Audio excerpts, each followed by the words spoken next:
উপলক্ষকে কেন্দ্র করে। সেই উপলক্ষটা কখনো আপনি এড়িয়ে যেতে পারেন না। আপনার যে দায়িত্ববোধ রয়েছে, আপনার যে পৃথিবীর প্রতি আপনার যে কিছু করার রয়েছে, সেটা আপনি ডেফিনিটলি সময়টা ছিল ঘটনায় যাচ্ছি। সময়টা ছিল ২০১৮ সালের মার্চ মাসের ৭ তারিখ। সেদিন রাতে আমার সবচাইতে প্রিয় আর ভালোবাসার মানুষটি আমাকে ছেড়ে চলে যায়।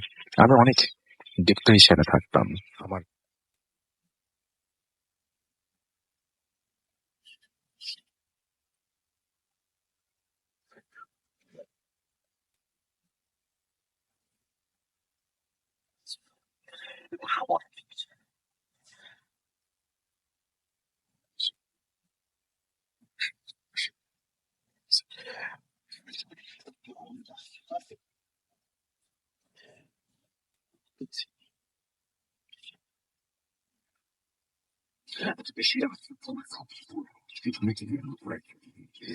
কিছু আর চোখে পড়ল না। কয়েকদিন পর আমি একইভাবে জানালা দিয়ে তাকিয়েছিলাম। হয়তো সেই রাতেই আমার জীবনের অভিশাপের রাত।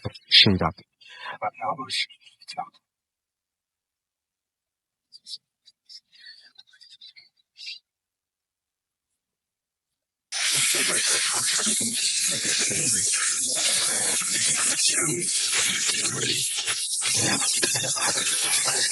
কিছুই দেখতে পেলাম না। শুধু আম গাছে এসেই আগুন থেমে গেল আর দুটি আগুনের গোলা উড়ে গেল। সেটা আমি দেখলাম। এবার ৫ মিনিটের মধ্যে হয়ে কিছু নিয়ে আসলো। সেই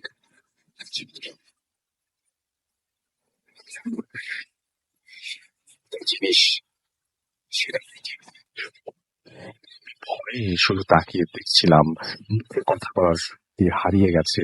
আমার শরীর পিঠ ঠান্ডায় জমে গেছে।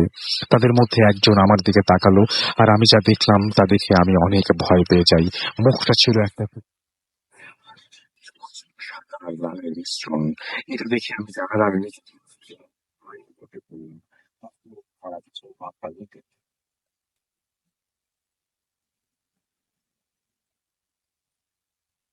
আমার গায়ের লোম দাঁড়িয়ে পড়ছে। ও আমার সাইজে চেহারার একটা মানুষ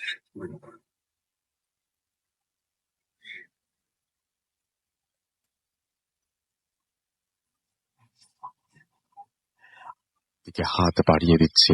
এটা দেখে আমি চিৎকার দিয়ে সেন্স হারিয়ে ফেলি। আর সেন্স আসে ডাক্তারের।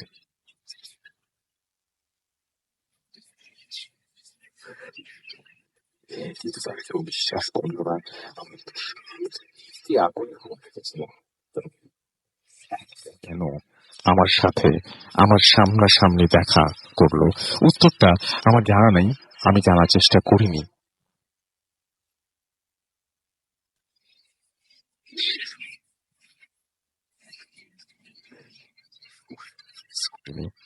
তৃতীয় দিন আমি রাত ১টা ৩০-এর পর আবার ঘুমোতে যাব। আমার পায়ের কাছে মানুষের আকৃতির ছায়া দেখতে পাই। সেই ছায়া আমার দিকে এক দৃষ্টিতে তাকিয়ে আছে। আর সেই লাল চোখটা দেখে আমি ভয়ে আব্বু আমাকে বাঁচাও বলে চিৎকার দিই। সাথে সাথে আব্বু এবং আম্মু আমার রুমে চলে আসে। আমি তাদের সব খুলে বলি, কিন্তু তারা এবার মনের ভুল তারা প্রমাণ করতে চাইছে। যাই হোক, সেদিন রাতে আমি আর কিছু দেখতে পেলাম না।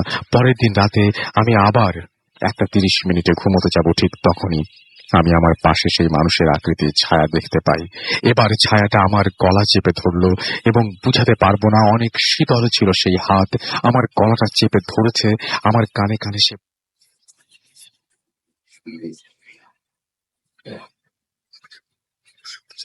উস, এই বলেই আমার গলা ছাড়লো।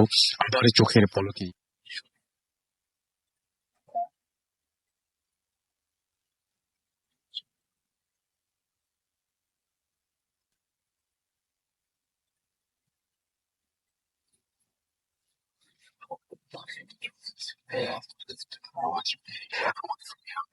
তাড়াতাড়ি দড়ি থেকে আমাকে নামিয়ে বিছানায় শুইয়ে দেয়।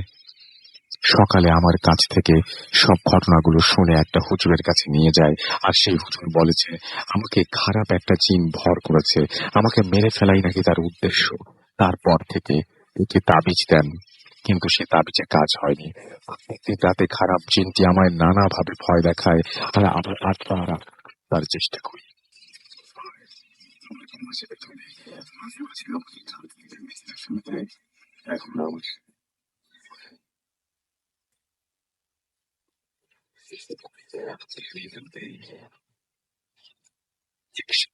করি, কিন্তু বাঁচানোর মালিক আল্লাহ। তাই রকে না লেগে মাংসে ফাঁকা ইঞ্জেকশনটা লাগে। এখন আমি কেমন আছে? আমাকে যদি আপনারা একটু সাহায্য করেন, আমি স্বাভাবিক জীবনে ফিরতে চাই। আমার জন্য সবাই দোয়া করবেন, আমি যেন ভালো হয়ে আবার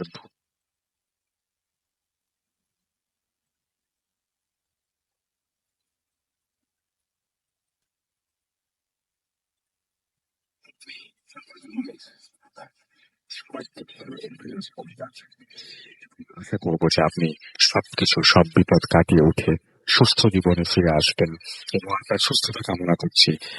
আর যারা আছেন, যারা শুনছেন, যে আপনারাও আমার জন্য প্রার্থনা করবেন।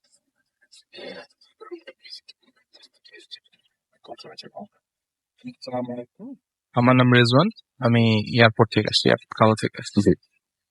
তো আমার ফার্স্ট যে ঘটনাটা, সে ফার্স্ট ঘটনাটা হচ্ছে, হ্যাঁ, আমি আমি আমার অফিসের নাম বলছি না, তো ঘটনাটা আমার অফিসে। আমি গত 3-3.5 বছর ধরে আমি অফিসে জব করছি এবং অফিসটা হচ্ছে গাজীপুরে। তো আমি আমার অফিসে কম বেশি নাইট ডিউটি করতে হয় আর কি। তো নাইট ডিউটি অ্যাজ ওয়েল করতেছি। তো আমি যখন নাইট ডিউটি করি, আমার নাইট ডিউটি করার আগে থেকেই অনেক বড় ভাই যাচ্ছিল নাইট ডিউটি করতো, তারা বলতো, শেয়ার করতো যে আমাদের অফিসতে মানে একটু প্রবলেম হয়, যে হয়তো বা তারা কেউ আমার কোনো বড় ভাইকে দেখতে পাচ্ছে, বা তারা যখন করিডোরে যাচ্ছে তারা দেখতে পাচ্ছে যে কোনো বড় ভাই দাঁড়িয়ে আছে অন্যদিক ফিরে তাদের দিকে হাসছে। আমি আগে বিষয়টা তবে স্বীকার করতাম না। তো একদিন আমি আমার সাথে একদিন কলিগ, নাম বলবো না ওনার, আমি দুজন অ্যাজ ইউজুয়াল নাইট ডিউটি করার জন্য অফিসে যাই, প্রিপারেশন নেই যখন সবাই অফিস চলে যায়। তো আমরা নাইট ডিউটি কাজ শুরু করছি। তো একটু বলে রাখি, সেটা হচ্ছে যে আমাদের অফিসে ডেকোরেশনের কাজ চলছে। তো ডেকোরেশনের যেহেতু কাজ হচ্ছে, তো আরো কিছু লোকজন ছিল যারা কাজ করে এগুলো, আপনার দেয়ালের কাজ করছে। তো আমি আর আমার ভাই দুজন বসে কাজ করতেছি একদম রিল্যাক্স। তো আনুমানিক 2টা বা 2:30 হবে, যে মনে হচ্ছে যে খুব জোরেও না খুব আস্তে না, বাট কি মানে এরকম একটা মানে মনে হচ্ছে কাউকে খুব জোরে জোরে টানতেছে এবং সে ব্যথাটা সহ্য করতে পারতেছে না, যার ফলে সে মানে চিৎকারও করতে পারতেছে না, আবার মানে সেটা যে সে অফ রাখবে বা বন্ধ রাখবে, পেইনটা সহ্য করবে সেটাও পারতেছে না। তা আমি আমার কলিগকে বলি যে ভাইয়া কিছু কি শুনতে পারতেছেন? তো উনি ফান করে বলে, হ ভাই শুনতে পারতেছি, গাজীপুর রাত্রের বাজে 2:30, যদি পাখিও যদি আস্তে করে টু করে অনেক জোরে সাউন্ড শোনা যায়। তো বিষয়টা শুনে আমি নর্মালি ঠিক আছে ইগনোর। তো আধা ঘন্টা পর যে এখন সাউন্ডটা আরো জোরে হচ্ছে, এখন মনে হচ্ছে যে ঠিক আমরা যেখানে যে ডেস্কে দুজন বসে আছি ঠিক পেছনে অথবা সামনে বসে আছে, এবং সাউন্ডটা সামনে থেকে হচ্ছে আর কি সাউন্ডটা। তো আমি এবার আমার ওই ভাইকে বলি যে ভাইয়া এবার কি শুনতে পাচ্ছেন? ভাই হ্যাঁ, এবার আমি স্পষ্ট শুনতে পারতেছি। এবং যারা কাজ করতেছিল তারাও বলতেছিল যে বস স্যার একটা শব্দ শুনতেছেন? তো আমি বললাম, এখন আমি যদি বলি হ্যাঁ শুনতে পাচ্ছি, বা আমি যদি প্যানিক হয়ে যাই, আই হোপ আমার মনে হচ্ছে তারাও ভয় পাবে, কারণ তারা অলরেডি কাজ বন্ধ করে আমাদের আমাদের দুজন তাকায় আছে। তাই বললাম না, কোনো কাজ না, আপনারা কন্টিনিউ কাজ করে। তো আমি আমার ওই ভাইকে বললাম ভাই আপনি শুনতে? ভাই বলে যে হ্যাঁ শুনতে পারতেছি, যতক্ষণ পর্যন্ত ওনারা এখানে আছে আমরা এখানে থাকবো, তারপর চলে যাবে। ঠিক আছে। তো এরকম সাউন্ডটা হওয়ার আধা ঘন্টা পর আবার অফ, সব অফ। তো আমি আবার সব ভুলে গেছি, যে কাজের মধ্যে ঢুকে গেছি। তো 3:45 হবে। তো আমি আমার সাথে যে কলিগ বললাম যে হ্যাঁ চল একটু বাইন্দা যাই। তো আমরা বাইন্দায় গেলাম।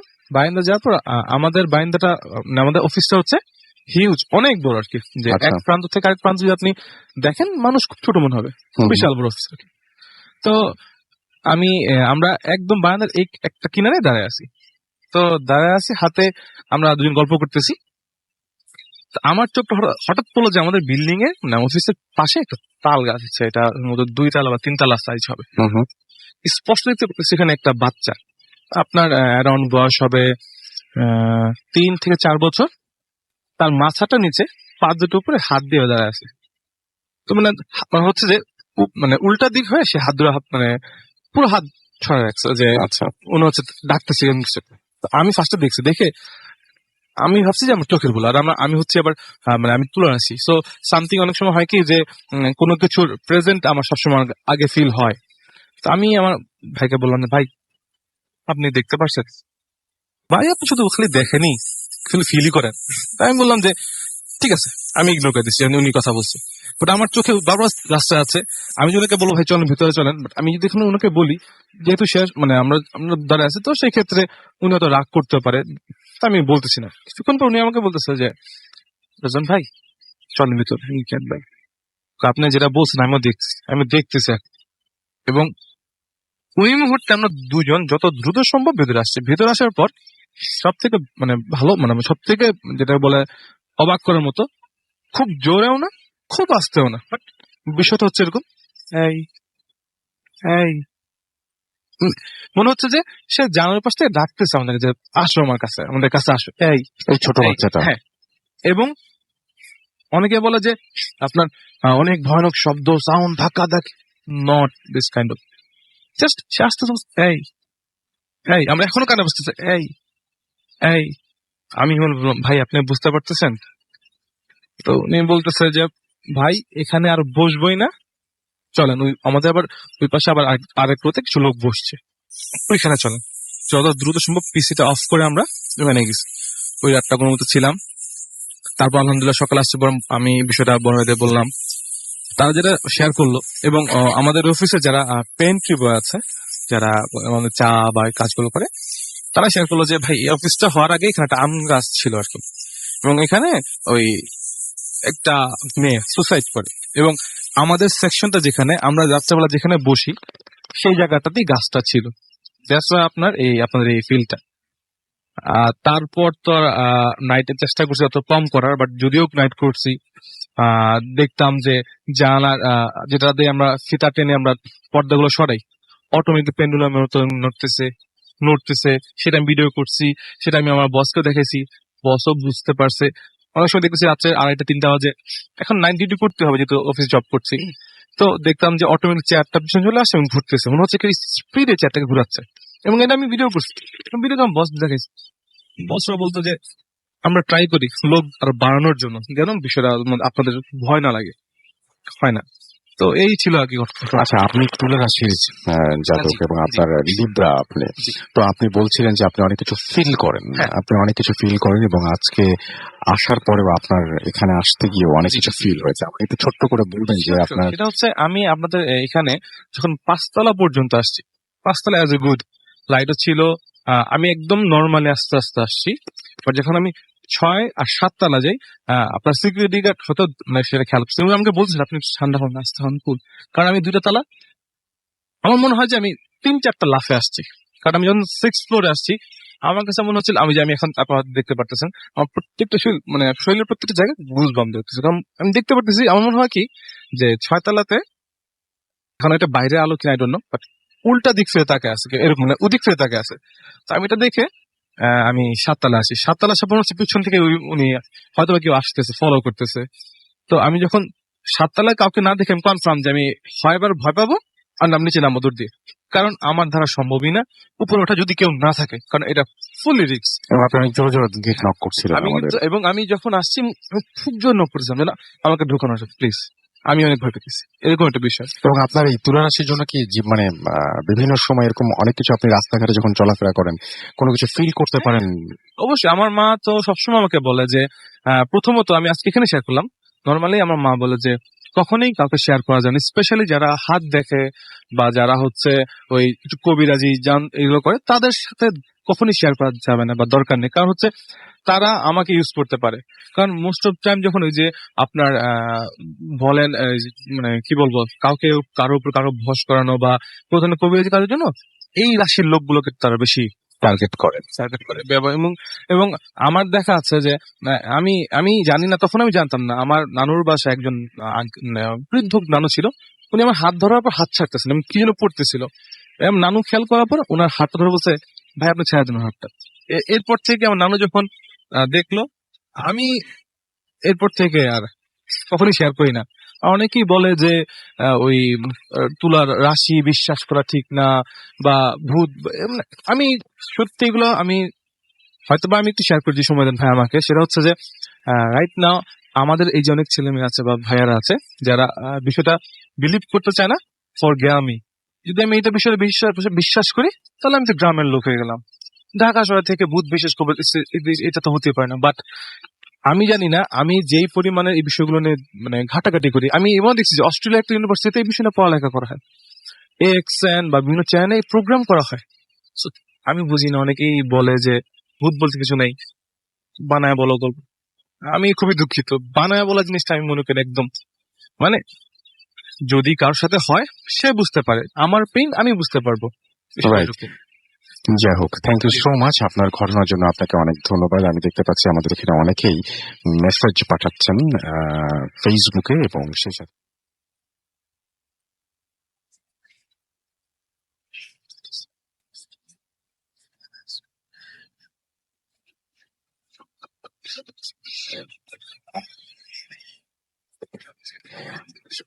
শাকিল খান আমাদের সঙ্গে আছেন।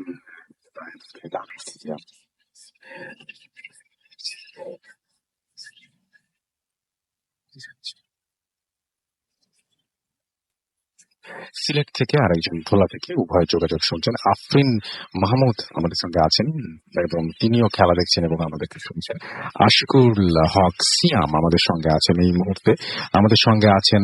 এবং তিনি বলছেন ফার্স্ট স্টোরি ওয়াজ নাইস, এবং ইমেলটা ভালো ছিল আমাদেরকে বলেছেন। আমাদের এমডি রিশাদ খানও লিখেছেন first story was nice. Ashikul Islam Siam Haque Siam আমাদের লিখেছেন যে ফার্স্ট ইমেলটা ভালো ছিল। আমাদের সঙ্গে আছেন মোহাম্মদ আমান, এবং প্রথম ইমেলটা পাঠিয়েছে, সম্ভব হলে ইনবক্স করবেন। আমাদের সঙ্গে আছেন দেখতে পাচ্ছি এছাড়াও আরলিন আশিক,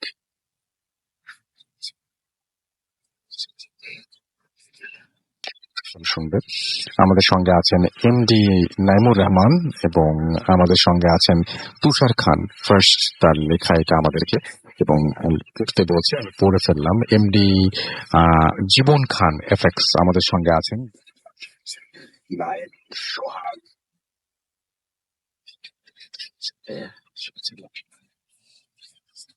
রাজু আমাদের সঙ্গে ভূত এফএম শুনছেন। আমাদের সঙ্গে আছেন দেখতে পাচ্ছি আজ তাহমিদ রহমান, এ যে তামিদ রহমান, ভালো লাগছে। আমাদের সঙ্গে আছেন আরজ খান, এবং আমাদের সঙ্গে তিনিও খেলা দেখছেন এবং আমাদের সাথে শুনছেন ভূত এফএম। সাজ্জাদ আল শফিন আমাদের সঙ্গে আছেন। আমাদের সঙ্গে আছেন দেখতে পাচ্ছি তাওহিদ আফ্রিদি ইয়ান, এছাড়া আমাদের সঙ্গে শাহিদ আহমেদ আছেন। আমাদের সঙ্গে আছেন নুসরাত মালা, আমাদের সঙ্গে আছেন সুরাইয়া জান্নাত। সালাম দিয়েছেন, ওয়ালাইকুম সালাম, এবং তিনি বলছেন অনেক ভালো লাগছে, শুনছেন তিনি পাবনা থেকে। আমাদের সঙ্গে আছেন দেখতে পাচ্ছি এমডি মেহেদি হাসান সানি, তিনি আছেন পাটকেল ঘাটা থেকে আমাদের সঙ্গে। আমাদের সঙ্গে আছেন দেখতে পাচ্ছি শাহেদ আহমেদ ঝিনাইদা কালীগঞ্জ থেকে, তিনি শুনছেন। এম আর এইচ হাসিব আমাদের সঙ্গে আছেন। ফার্স্ট ঘটনাটি বেশ রহস্যময়। আশিকুল হকস আমাদের সঙ্গে আছেন। আমাদের সঙ্গে আছেন MD Naimur Rahman. G M Nazmul Islam Jessore Noapara থেকে আমাদের সঙ্গে আছেন। আমাদের সঙ্গে আছেন দেখতে পাচ্ছি এছাড়াও এই মুহূর্তে ইলা ইসরাফিল, এবং তিনি খেলা দেখছেন এবং শুনছেন। জি এম নাজমুল ইসলাম আমাদের সঙ্গে আছেন এবং তিনিও যশোর থেকে শুনছেন। ফরহান খান রহমান জিম আমাদের সঙ্গে আছেন। কালকে এক্সাম, স্টিল ভূত এফএম তিনি শুনছেন, এবং আমাদের সঙ্গে আছেন আশিকুল হক আমাদের সঙ্গে আছেন। আমাদের সঙ্গে আছেন রুমানা আফরোজ,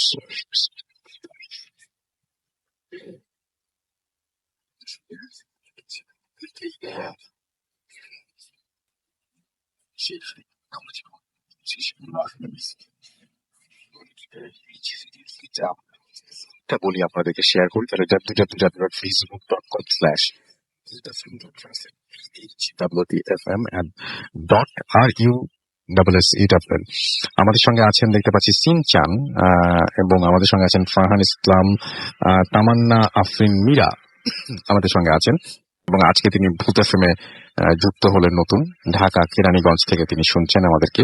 আমাদের সঙ্গে আছেন এছাড়াও দেখতে পাচ্ছি এই মুহূর্তে আরো অনেকেই। আমাদের সঙ্গে TCB তামিম আছেন।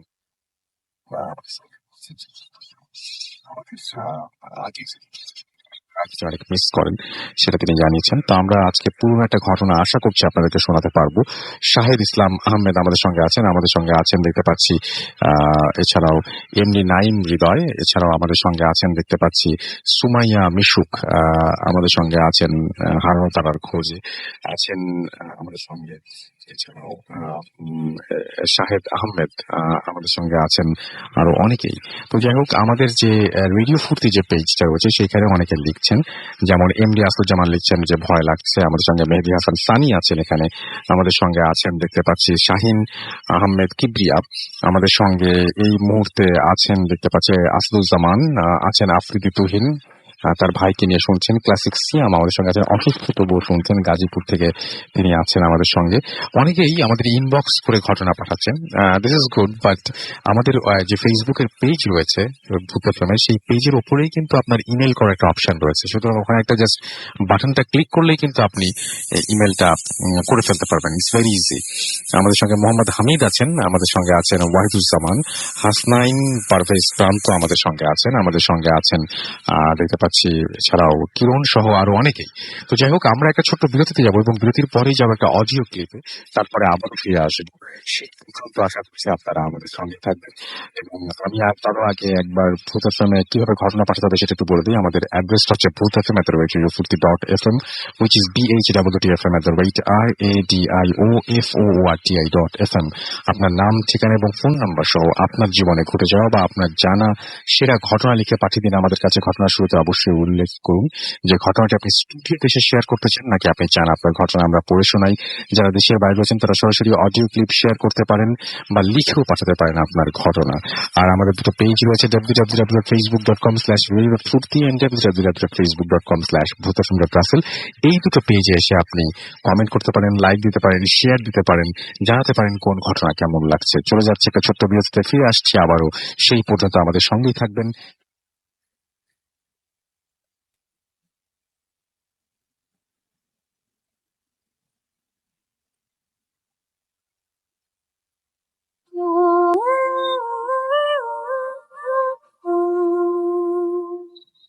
আমি আজকে যে ঘটনাটা বলবো সেটা ইউএস এর অরিগনের একটা ছোট শহরের ঘটনা। ওখানে একটা ফ্যামিলি নিয়ে ঘটনা। মা, বাবা আর মেয়ে ফ্যামিলিতে। ওদের ওরা থাকছে ডুপ্লেক্স বিল্ডিং-এ। ডুপ্লেক্স বলতে আমরা যেরকম খুব আলিশান ডুপ্লেক্স সেরকম না, জাস্ট দোতলা বাড়ি। ওদের বাড়ির সেই দুপাশে দুটো রুম, এক রুমে থাকে মা বাবা আর আরেকটা রুমে থাকে ওই মেয়ে। বাইরের কান্ট্রিগুলোতে যেমন হয় আর কি, বাবা মা মেয়ে একসাথে থাকে না। তো ওদের পাশে একটা বর্ণনা দিই যে ওদের বাড়িটা শহর থেকে বেশ দূরে, শহরতলিতে বলা যায়, এবং ওখানে ওদের বাসার পিছনে জঙ্গল, তার মিনিট 10 ড্রাইভ করলে মেইন হাইওয়েতে ওঠা যায়, যেখান থেকে ওরা বিভিন্ন স্কুলে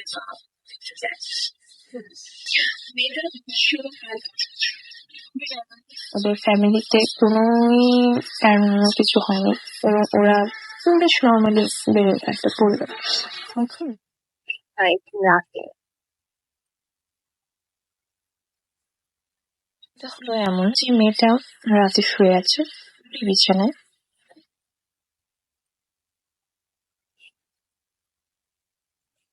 সেই শব্দটা আসছে ওর দরজা থেকে এবং দরজাটাকে যেন আঘাত করেছে, এবং হঠাৎ করে সে দেখতে পেল তার চোখের সামনে একটা সাদা নেকড়ে, এবং সে নেকড়েটাতে যেহেতু ভয়ে চিৎকার করে উঠলো। সে কিছু করতে পারছে না এবং সে জানে যে তার বাবা মা আজ বাসায় নেই, কারণ আজ তাদের ম্যারেজ অ্যানিভার্সারি, ওরা বাইরে গেছে।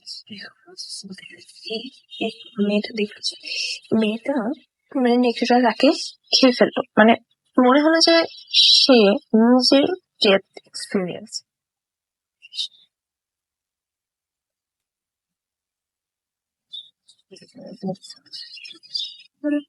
বাবা মা বুঝালো যে সে এটা কোনো ব্যাপার না, যে এটা এরকম স্বপ্ন দেখতেই পারো, ঘরের কিছু নেই। তো মেয়েটা একটা ব্যাপার খুব স্পেসিফিক ছিল যে নাকি কালার ছিল, কালারের মানে সে এইটা খুব স্পেসিফিকলি বলেছিল এবং সে বলছে যে আমাকে খেয়ে ফেলবে এরকম। তারপর তার বাবা মাকে সে এটা জানিয়েছে, এটা তার বাবা মায়ের ম্যারেজের অফিসে ঘটেছে।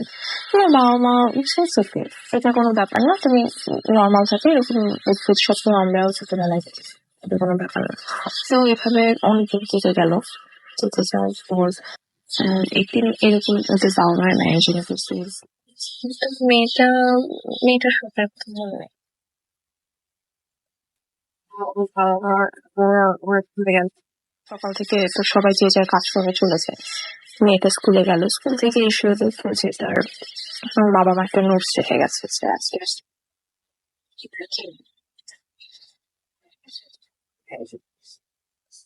একটা বাজে সুস্থ দেখেছিলাম এই ঘটনাকে নিয়ে। মেয়েটা খুবই ভয়ে হয়েছিল, মানে সে আর্লি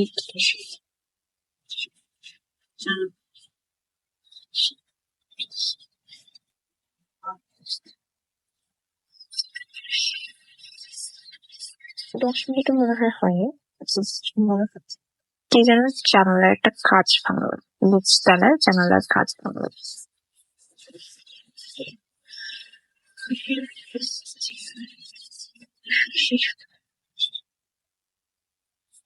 বুঝছো না? এবং সে ভাবছে যে নেকড়েটা এখন আমার রুমে আসলে আমার মনে হয় বাঁচার একটা হয়ে আছে, আমি আমি যদি রুম থেকে কোনো মতে বের হতে পারি।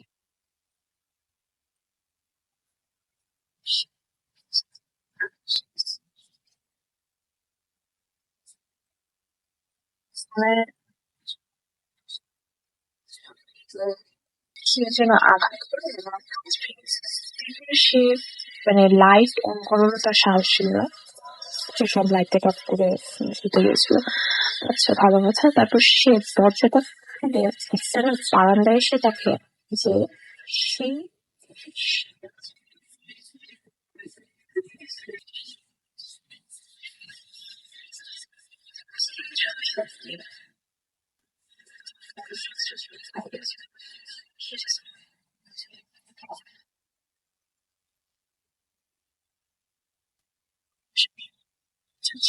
যে সে আত্মরক্ষা করবে, এবং তার মাথায় আসেনি যে তার কোনো একটা অস্ত্র নিয়ে এসেছে চলে গেছে। তার তো মনে হয়েছে যে সে যদি মানে মেয়েটার মেয়েটার দিকে এগিয়ে আসবে সেই শুরুতে, এবং মেয়েটার লাথি দেওয়ার চেষ্টা করলো এবং লাথি,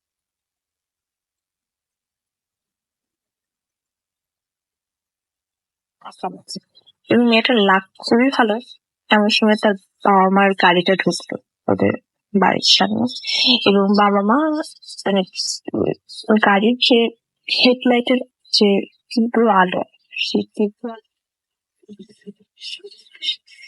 যতটুকু পাচ্ছি পালিয়ে, মামা তো তাড়াতাড়ি তো দেখতে পেয়েছে সেখান থেকে, তাড়াতাড়ি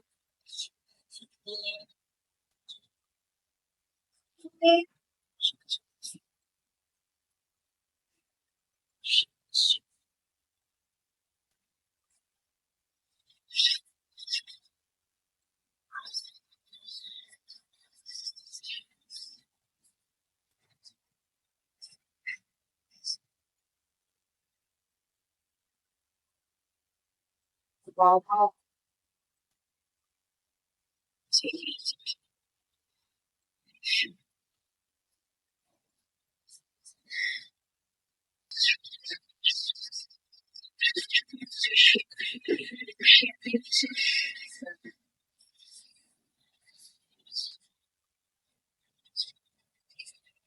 কিছুই নেই, ওই সাপও নেই, ছোট একটা বসে জায়গা।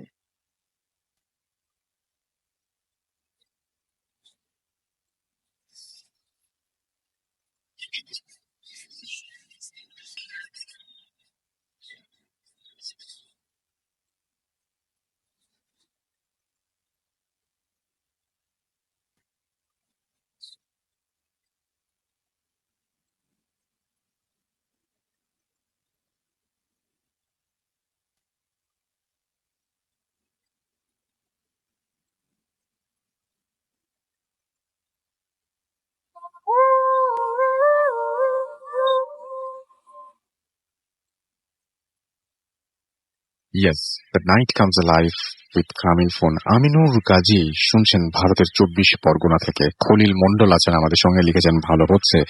আমাদের সঙ্গে আছেন এমডি মনিরুল ইসলাম, মজা আছে, লিখেছেন আমাদের সঙ্গে।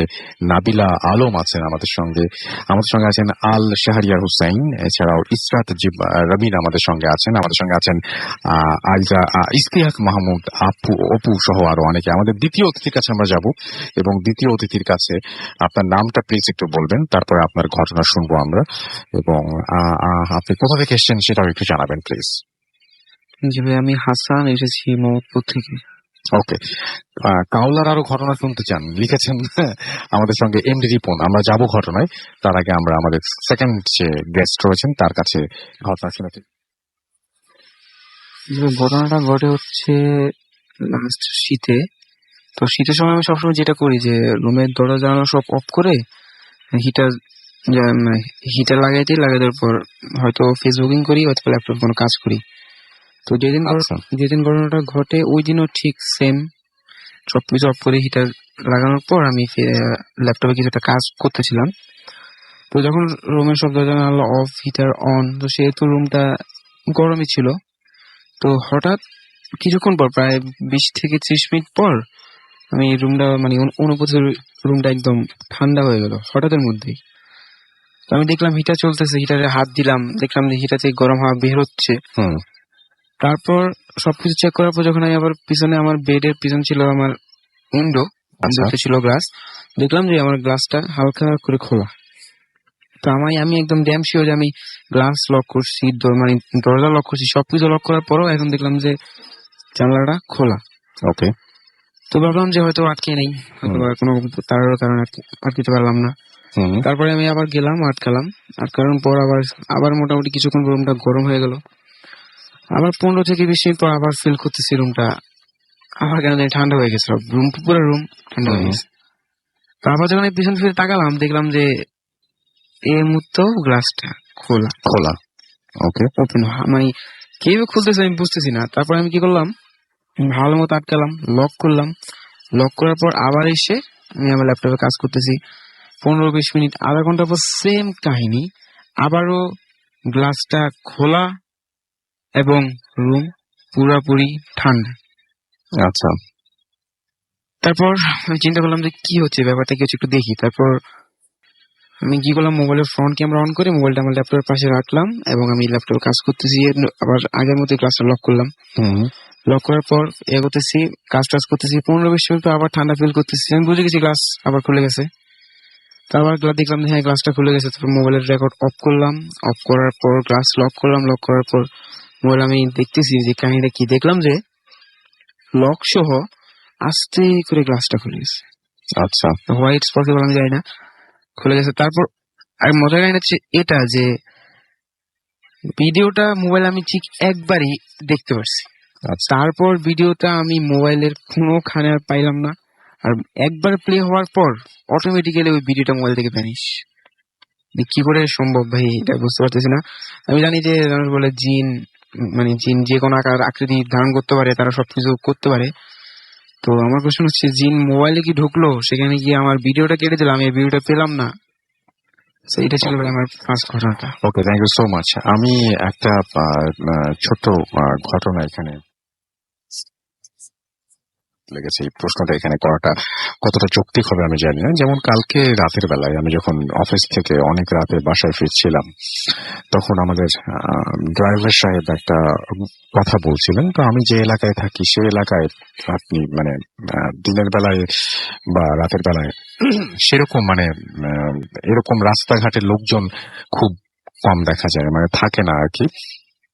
স্পেশালি গাড়ি চলে প্রচুর, সুতরাং রাস্তা অনেক রাত পর্যন্ত বিজি থাকে, প্রচুর রেস্টুরেন্ট।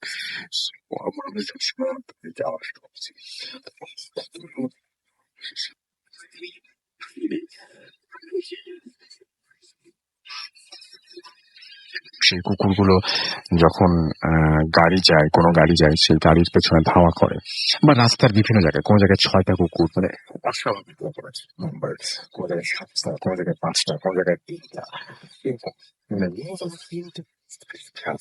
রাস্তা শুকে আছে, দাঁড়িয়ে আছে।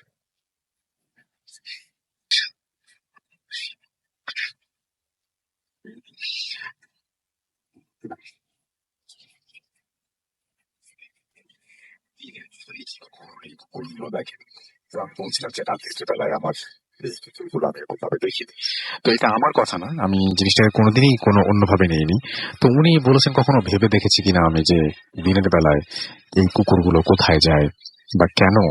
মানে ওনার বিশ্বাসের জায়গা থেকে আমি বলছি, আমার কথা এটা কিন্তু না, আমি আগে থেকেই বলছি। এবং উনি বলছিলেন যে আসলে মানে আপনারা সবাই জানেন যে কুকুর অনেক সময় মানে আমরা যে চিয়ারটা সেটাও অনেক সময় নেয় এরকম ধরনের যে হয়তো এরকম হতে পারে রাত্রেবেলা এই কুকুরগুলো কোথা থেকে আসে, এরা এখানে থাকে, এই এলাকায় কোনো ডাস্টবিন নাই, খাবার খায় কোথা থেকে, কোন জায়গায়, মানে কিভাবে এরা বেঁচে থাকে, আর রাতের বেলা হলেই এরকম জটলাই বা কেন করে, এরকম একটা প্রশ্ন তিনি আমার কাছে করেছিলেন।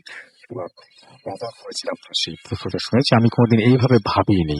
ব্যাপারটা আপনার কাছে কি মনে হয়? আপনার এলাকাতেও এইরকম ঘটনা আপনি সম্মুখীন হন কিনা, বা আপনার কাছে কি ঘটনাটা স্বাভাবিক মনে হয়, নাকি আমার যে ড্রাইভার সাহেব তার মতো আপনার কাছেও বেশ অস্বাভাবিক মনে হচ্ছে? সেটা জানিয়ে আমাকে লিখতে পারেন আমাদের ফেসবুক পেজে। হতে পারে এটা খুব নর্মাল একটা ঘটনা, আসলে আমরা এটাকে বেশি ভাবছি এটা নিয়ে।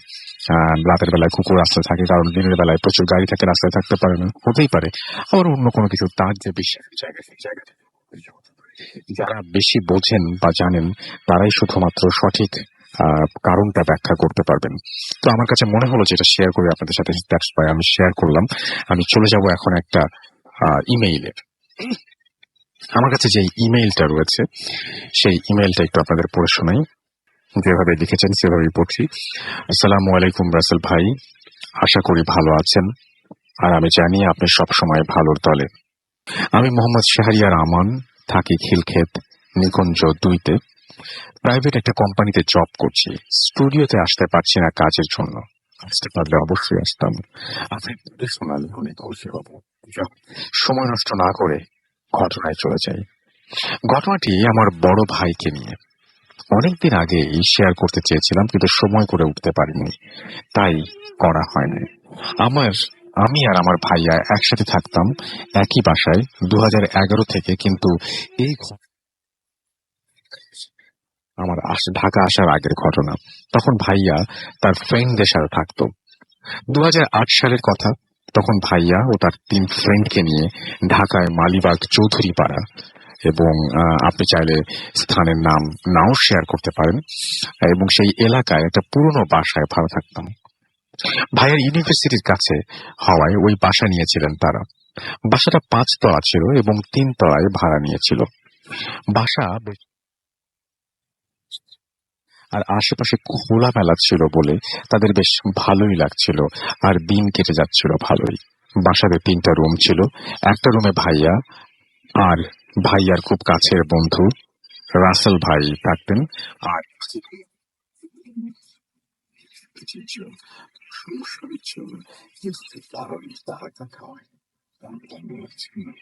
ভালো থাকেন, দিন শেষ হয়ে আসছিল।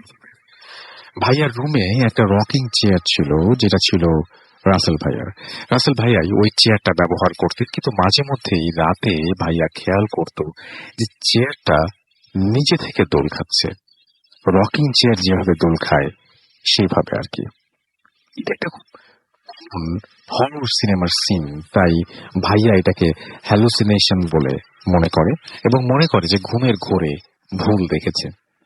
অথবা সিলিং ফ্যানে বাতাসে হালকা নড়তেই পারে চেয়ারটা, এটা হতেই পারে। কিন্তু এক রাতে ভাইয়া আধো ঘুম আধো জাগ্রত অবস্থায় দেখতে পেয়েছে, ঠিক যেভাবে রকিং চেয়ারে একজন মানুষ বসলে প্রথমে নিচু হয়ে যায়, তারপর উপরে উঠে আসে, তারপর আবার দোল খেতে থাকে, সেইভাবে দোল খাচ্ছিল চেয়ারটা। এইটা কোনোভাবেই স্বাভাবিক ফ্যানের বাতাস অথবা হ্যালুসিনেশন হতে পারে না। ভাইয়া বেশ ভয় পায় ওই দিন, এবং কারণ ওই দিন রাসেল ভাইয়া বাসায় ছিলেন না, আর ভাইয়া আর বুঝতেও পারতো যে তার বেডে কেউ একজন ধীরে ধীরে বসছে, আবার উঠে যাচ্ছে। চোখ বন্ধ করে রাখতো ভাইয়া, যেন কিছু দেখে না ফেলে। এই কথা যখন ভাইয়া শেয়ার করে তখন অন্যরা হেসে উড়িয়ে দেয়, এবং স্পেশালি রাসেল ভাই বলে যে আমি তোর সাথে একই রুমে থাকি, একই বেডে থাকি, কিছু হলে তো আমি বুঝবো, তাই না? তোর ঘুম হচ্ছে না ভালো করে, ভালো ঘুম দে, সব ঠিক হয়ে যাবে। রাসেল ভাইয়ার ফুল ভাঙে কয়েকদিন পর এক রাতে ভাইয়া আর রাসেল ভাই একই সাথে আদৌ ঘুমে ছিলেন এবং দুজনই সেই রকিং চেয়ারে দোল খাওয়াটা স্পষ্ট দেখেন। কেউ কাউকে ডাকেনি সেই রাতে, কিন্তু পরের দিন সকালে একে অপরকে বললেই বুঝতে পারে যে দুজনই জেগেছিল আর দেখেছে বিষয়টা। একই সাথে তো আর দুইজনের হ্যালুসিনেশন হতে পারে না, তাই না? কিন্তু তার কোনো কষ্ট হয়নি, তাই হয়তো বিষয়গুলো সহ্য করা যায় এক সময়। কিন্তু এখানেই সীমাবদ্ধ থাকলো না ব্যাপারটা। এর কিছুদিন পর বাসার সবাই ঈদের ছুটিতে বাসায় যায়। ভাইয়াও আসে বাসায়, ছুটি শেষ করে ঢাকাতে ব্যাক করে। কিন্তু তখন রাসেল ভাই ব্যাক করেনি। ওই রাতে কিছু হয় না। সকালে ভাইয়া ঘুম থেকে উঠে খেয়াল করে তার ডান হাতের বুড়ো আঙুলে লম্বা একটা আঁচড়ের দাগ। কেউ একটা নখ দিয়ে আঁচড় দিয়েছে।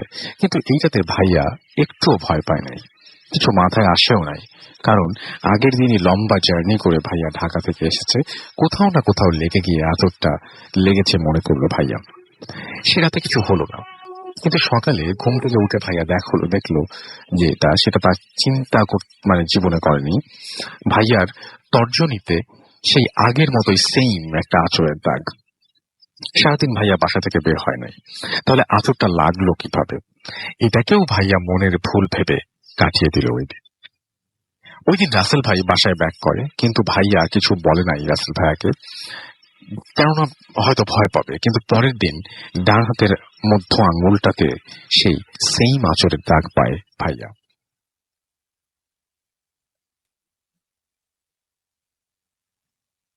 পুরোই ফ্রিক আউট হয়ে যায় এবং ভাইয়া ভয়ে পাগলের মতো খুঁজতে থাকে বেডের আশেপাশে কেউ কিছু দেখেছে কিনা বা যেটাতে আঁচড় লাগতে পারে। পেলেই ভালো হতো, মনে শান্তি পেত, কিন্তু না, কিছুই পেল না ভাইয়া। এবং কিছু বুঝতে না পেরে সে আম্মুকে ফোন করে সব জানায়। আম্মু ভাইয়াকে আয়াতুল কুরসি পড়তে বলে। কিন্তু আগামী 2 রাতে বাকি আঙুলে দাগ পায় ভাইয়া। ডান হাতের 5 আঙুলে 5টা আঁচড়ের দাগ ছিল স্পষ্ট, এবং এগুলো কোনোভাবেই মনের ভুল হতে পারে না। এবার ভাইয়া রাসেল ভাইকে সব খুলে বলে এবং আম্মুকে জানায় সবকিছু। আম্মু বলে যে আশেপাশে মসজিদের ইমামকে জানাতে বিষয়টা। ভাইয়া আর রাসেল ভাই যায় মসজিদের ইমামের কাছে, দিয়ে পানি পড়া খেতে বলেন। তার সাথে একটা কথাই বলেন, বাসা যত তাড়াতাড়ি সম্ভব ছেড়ে চলে যান আপনারা। কারণ কি জিজ্ঞাসা করলে তিনি কিছুই বলেন না, শুধু বলেন বিপদ অনেক, বাসা ছেড়ে দেন।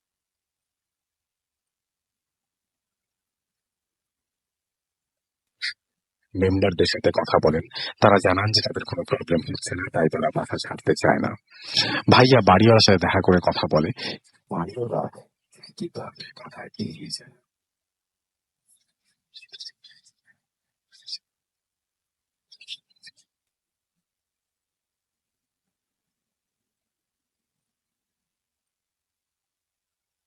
ভাইয়া আশেপাশে মানুষদের জিজ্ঞাসা করে, তেমন কিছু জানতে পারে না।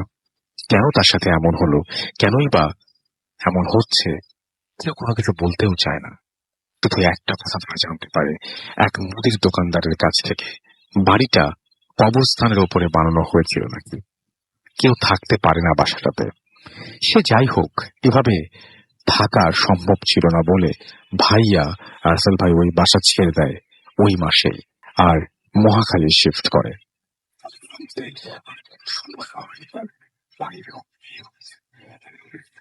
এক বছরের পরীর মতো ভাতিজি আছে, সবাই ভালো আছে, তাদের জন্য দোয়া করবেন। আমি জানি না কেমন ছিল ঘটনাটা, কিন্তু ভাইয়া যেদিন আমাকে শুনিয়েছিল এই ঘটনাটা,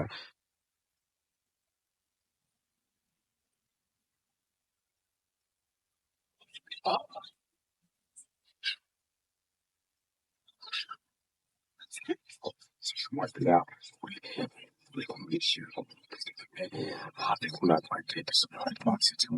আমার শোনা হয়নি।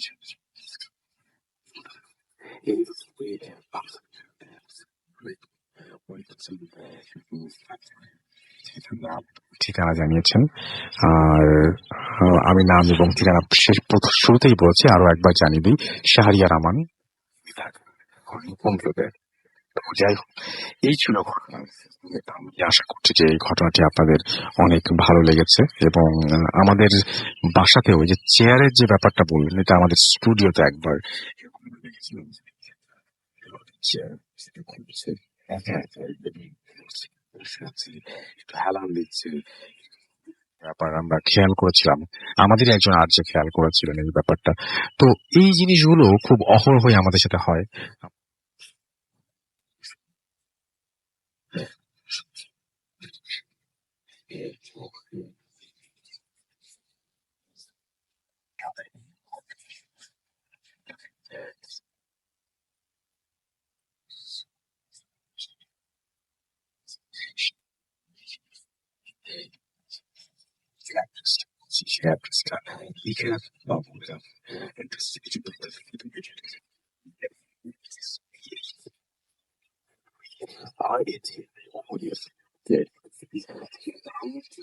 ফোন নাম্বার সহ আপনার জীবনে ঘটে যাওয়া বা আপনার জানা সেরা ঘটনা লিখে পাঠিয়ে দিন আমাদের কাছে।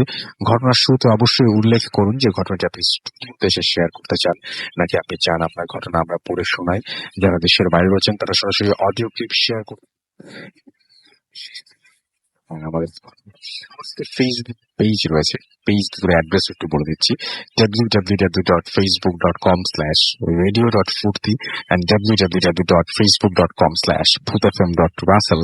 এখানে অনেকেই কমেন্ট করছেন, সেই কমেন্ট গুলো নিয়ে একটু পরেই ফিরে আসবো। তার আগে একটা ছোট্ট বিরতিতে যাব এবং বিরতির পরে আমাদের যে প্রথম অতিথি তিনি একটা ঘটনা শেয়ার করবেন, দ্বিতীয় অতিথি যিনি আছেন তিনিও একটা ঘটনা শেয়ার করবেন, আরো একটা ইমেইল রয়েছে, সেই ইমেইলটা পড়বো, কিছু অডিও ক্লিপ রয়েছে, সেই অডিও সবকিছু মিলিয়ে আশা করছি তো যাই হোক, চলে যাচ্ছে একটা ছোট্ট বিরতিতে। স্টে টিউন টু রেডিও ফুর্তি 88 FM। FM, the night comes alive.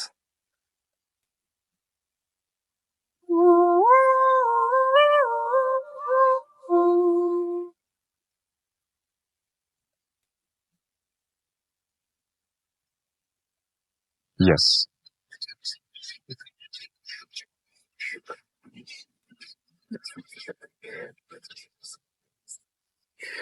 অতিথিরা, এবং আশা করছি আপনাদের ভালো লাগছে। এমনি রাজু আমাদের লিখেছেন, ইমেলটা ভালো লেগেছে। ইসলাম রাজ আমাদের লিখেছেন সব বানানো।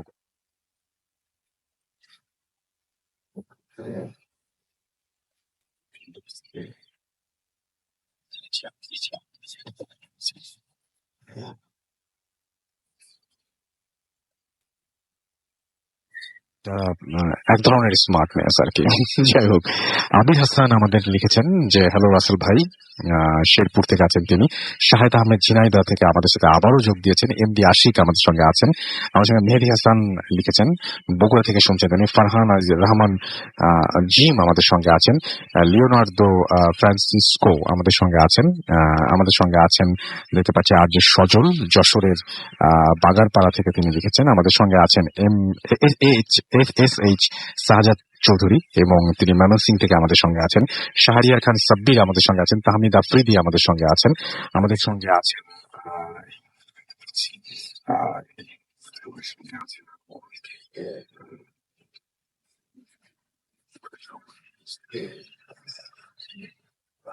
শাহেদ আহমেদ ঝিনাইদহ কালীগঞ্জ থেকে আমাদের সঙ্গে আছেন। আমাদের সঙ্গে আছেন এমডি নাইম ইসলাম হৃদয়, GM নাজমুল ইসলাম যশোর নোয়াপাড়া থেকে শুনছেন। সমীর মিত্র আমাদের সঙ্গে আছেন, ইন্ডিয়া থেকে শুনছেন। জাস্ট জয়েন করলাম, ভালো লাগছে। 30 মিনিট আমরা লেট বলে বুঝতে পারছি না, পারিনি। এনিওয়ে, থাকবো শেষ অবধি, চালিয়ে যাও। আমাদের সঙ্গে আছেন এমডি রানা, এবং তিনি খুলনা বাগমারা থেকে আছেন। আমাদের সঙ্গে আরো অনেকেই আছেন, এবং আমাদের সঙ্গে আছেন তামিম, আমাদের সঙ্গে আছেন GM নাজমুল ইসলাম, আমাদের সঙ্গে আছেন এছাড়াও আরো অনেকেই। এই মুহূর্তে দেখতে পাচ্ছি সুমাইয়া সুলতানা কমেন্ট করেছে, আমাদেরকে সরাসরি মেসেজ পাঠিয়েছেন। আমাদের এই জায়গায় একটু হ্যাং করে গেছে, তারপর আমরা ফিরে আসবো আবারও। চলে যাই আমাদের প্রধান অতিথির কাছে তার ঘটনায়, এবং তারপর আবারও ফিরে আসবো। সেই পর্যন্ত আমাদের সঙ্গে অতিথির যে ঘটনাটি এখন তিনি শেয়ার করবেন, সেই ঘটনাটি আমার কাছে খুব ইন্টারেস্টিং লেগেছে। আশা করছি আপনার কাছেও বেশ ইন্টারেস্টিং লাগবে। হ্যালো, আসসালামু আলাইকুম। News number. হ্যাঁ, যে বিষয়টা হচ্ছে আমি যে ঘটনাটা এখন বলবো, আমি রাস্তা ভাই একটু সময় নিয়ে সেটা হচ্ছে বলার আগে বলে নিই, কারণ জি, বিষয়টা please. হচ্ছে আমি যেহেতু আপনি কিছুক্ষণ আগে বলে একটা ভাইয়া বললো একটা বিষয়, হুম। তো আমি সরি যদি কেউ কষ্ট পেয়ে থাকেন। সেটা হচ্ছে ভাইয়া, ঘটনাটা বা বিষয়টা যার সাথে ঘটে সেই বিষয়টা বুঝতে পারে যে কত টাফ, আর খুব বেশি ভয়ের হলেই যে সেটা রিয়েল আমি মনে করি না। আমি দুঃখিত ভাইয়া বিষয়টা। তো আমি আমার ঘটনা চলে যাই, সরি। জি। তো ঘটনাটা হচ্ছে এরকম, 3 থেকে 4 বছর আগে, তখন আমি ভার্সিটিতে পড়ি। তো অ্যাজ ইউজুয়াল আমি একটু লেট করে আর কি ঘুমাই আর কি। তো আমি ওদিন রাতে আমি একটা মুভি দেখতেছিলাম। তো মুভি দেখতে দেখতে বেশ রাত হয়ে গেছে। তো কালকে সকাল মানে পরের দিন সকাল আমার ভার্সিটি ক্লাস আছে। তো আমি অলরেডি এখন ঘুমিয়ে পড়বো। তো নর্মালি মানুষ ঘুমানোর আগে একটা প্রিপারেশন থাকে যে আমি ফার্স্ট হুম। ফ্রেশ হবো বা আমি ফার্স্ট খেয়ে নিবো, তারপর ফ্রেশ হয়ে ঘুমাবো। তো আমি সেভাবেই ফ্রেশ হওয়ার জন্য ওয়াশরুমে গেলাম, ফ্রেশ হয়ে বের হয়েছি, আমি এবার পানি খাবো। আর হ্যাঁ, বলে রাখছি এখানে, আমি যখন মুভি দেখতেছিলাম আমি আমার ছোট বোনকে ডাকছিলাম যে আমার একটু পানি দেওয়ার জন্য, হুম। বাট সামহাও তো সেটা মিস করছে বা সেটা শুনতে পায়নি। তো আমারও উঠার পানিটা খাওয়ার এরকম কোনো ইন্টেনশন ছিল না। তো আমি মুভি দেখার পর ওয়াশরুমে গেছি। আমার প্ল্যান ছিল যে ওয়াশরুম থেকে ফ্রেশ হয়ে এসে পানিটা খেয়ে ঘুমাবো। আচ্ছা। সরি। তো আমি ওয়াশরুমে গেলাম, ওয়াশরুম থেকে বের হওয়ার পর সামহাও হয় আমার বাবার সাথে বা মার সাথে কোনো কথা ছিল, অথবা কোনো একটা ফোনে বা কোনো একটা কাজে আমি ব্যস্ত ছিলাম, যার ফলে আমি যে পানিটা খাবো সেটা আমার সেন্সে ছিল না, বা আমি এটা ভুলেই গেছি। এটা সবসময় অনেক সময় হয় যে অনেক ইম্পর্টেন্ট কাজ, অন্য একটা কাজ করতে গেলে তো ভুলে যায় আর কি আমার বেশি, এটা সেরকম একটা কিছু হয়েছে। তো আমি আমি যে কাজটা করতেছিলাম বা ফোনে কথা বলছিলাম বা যেটা হোক, কথা বলতে বলতে একসময় ঘুমিয়ে গেছি। হুম। তো আমি যখন ঘুমিয়ে গেছি, আমার মনে হয় রাত 2:45 হবে। ওই মুহূর্তে ঘুমটা ভাঙে, এবং ঘুমটা ভাঙে এই ফিলে যে আমার এখনই মনে হয় আমার ভিতরে সব সুখে মানে একদম কাঠ হয়ে গেছে, মানে এখনই মরে যাবো, বা যেটা আবার ডিহাইড্রেশন হয়, শরীরে এক ফোঁটা পানি নেই আমার, এরকম লাগতেছে। আমার গলাটা একদম শুকিয়ে গেছে, আমার জিহ্বাটা একদম শক্ত হয়ে গেছে। আমি খুব মানে যেটা বলে হুড়মুড়িয়ে ঘুমতে করছি, পানি খাওয়া লাগবে আমার এখন। তো আমি উঠলাম, ওঠার পর আমি একটু অবাক হয়ে গেছি। আর আমি একটু সময় নিয়ে বর্ণনা দিয়ে আমার বাসাটা, সেটা হচ্ছে যে আমি যে রুমটাতে থাকি, আমার এই রুম থেকে আপনার জানলা দিয়ে মানে উইন্ডো দিয়ে হুম। এই পাশে খিলক্ষেত, তারপর হচ্ছে খিলক্ষেতের লিমেরিয়ান আপনার হোটেল রেজেন্সি, আমার বারান্দা থেকে মানে আমার এয়ারপোর্ট দেখা যায় আর কি, সব দেখা যায়। তো আমার মানে চারপাশ থেকে প্রচুর পরিমাণ লাইট আসে আর কি, মানে আমার রুমে প্রচুর পরিমাণ লাইট আসে। আর আমার বাসার সামনে যে কোয়ার্টার আছে, রাস্তা আছে, তো সেই ক্ষেত্রে সেখান থেকে হিউজ লাইট আসে, যার ফলে আমার হয় কি যে আমি আমার রুমের মধ্যে ডিম লাইট ইউজ করি না, কারণ বাইরের আলোতে আলহামদুলিল্লাহ আমার ঘর সম্পূর্ণ আলো থাকে। বাট আমি যখন ঘুম থেকে উঠছি, উঠার পর আমার উইন্ডোতে দেখতেছি যে বাহিরে আমার মনে হয় কোনো মানে মনে হচ্ছে যে আমি ওই রাস্তায় যে পিচ দেয় এরকম কালো একটা অন্ধকারে আমি একা। আপনি বলছিলেন যে আপনি এরকম হ্যাঁ, অন্ধকার কখনো আমি দেখেননি। আমি অবাক হয়ে গেছি যে বিভিন্ন হতে পারে 5 স্টার যে হোটেল বা এয়ারপোর্ট যাই বলেন, সে সমস্ত জায়গায় মানে কত লাইট থাকার লাইট কথা। থাকার কারণ কথা, রাইট? আমি আমি যেমন রাত্রে 3টা হোক 4টা হোক এয়ারপোর্টে মাস্ট বি লাইট থাকবে, কারণ এটা থাকার দরকার। প্লেন নামে উঠে সেখানেও কোনো লাইট নেই।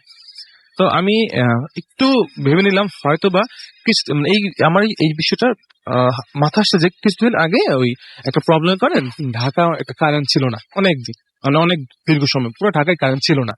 আমার মাথায় সেটা হিট আসছে যে হতে পারে হয়তো এরকম কিছু। আর ওই মুহূর্তে তো ভাবার চিন্তাও ছিল না। তো আমি উঠলাম, উঠার পর আমি যখন বারান্দায় গেলাম, ওইখানে দেখলাম সেম এয়ারপোর্টে কোনো লাইট নেই। তো আমি এই বিষয়টা খুব সিরিয়াসলি নিয়ে হতে পারে হয়তো। তো আমি আমার রুম থেকে বের হয়ে ড্রয়িং রুমে গেলাম। ড্রয়িং রুমে যাওয়ার পর সব থেকে মানে বিষয়টা আমার অবাক লাগলো যে আমার ফ্রিজ থেকে মানে মনে হচ্ছে কেউ ফ্রিজের মধ্যে লাইট দিয়ে রাখছে এবং ইন্ডিকেট করতেছে যে এখানেই ফ্রিজটা আছে, এখানে তুমি পানি পাবা। আচ্ছা। তো আমি মানে দেখি একটু অবাক হয়ে গেছে। আর ওই মুহূর্তে আবার ভাবছি যে হইতে পারে হয়তো আমার বাবা বা আমার বোন বা আমার মা পানি নেওয়ার পর ফ্রিজের দরজা ঠিক মতো লাগেনি, কারণ দরজা না লাগলে তো লাইট ধরে থাকে। লাইটটা কি কালারের ছিল?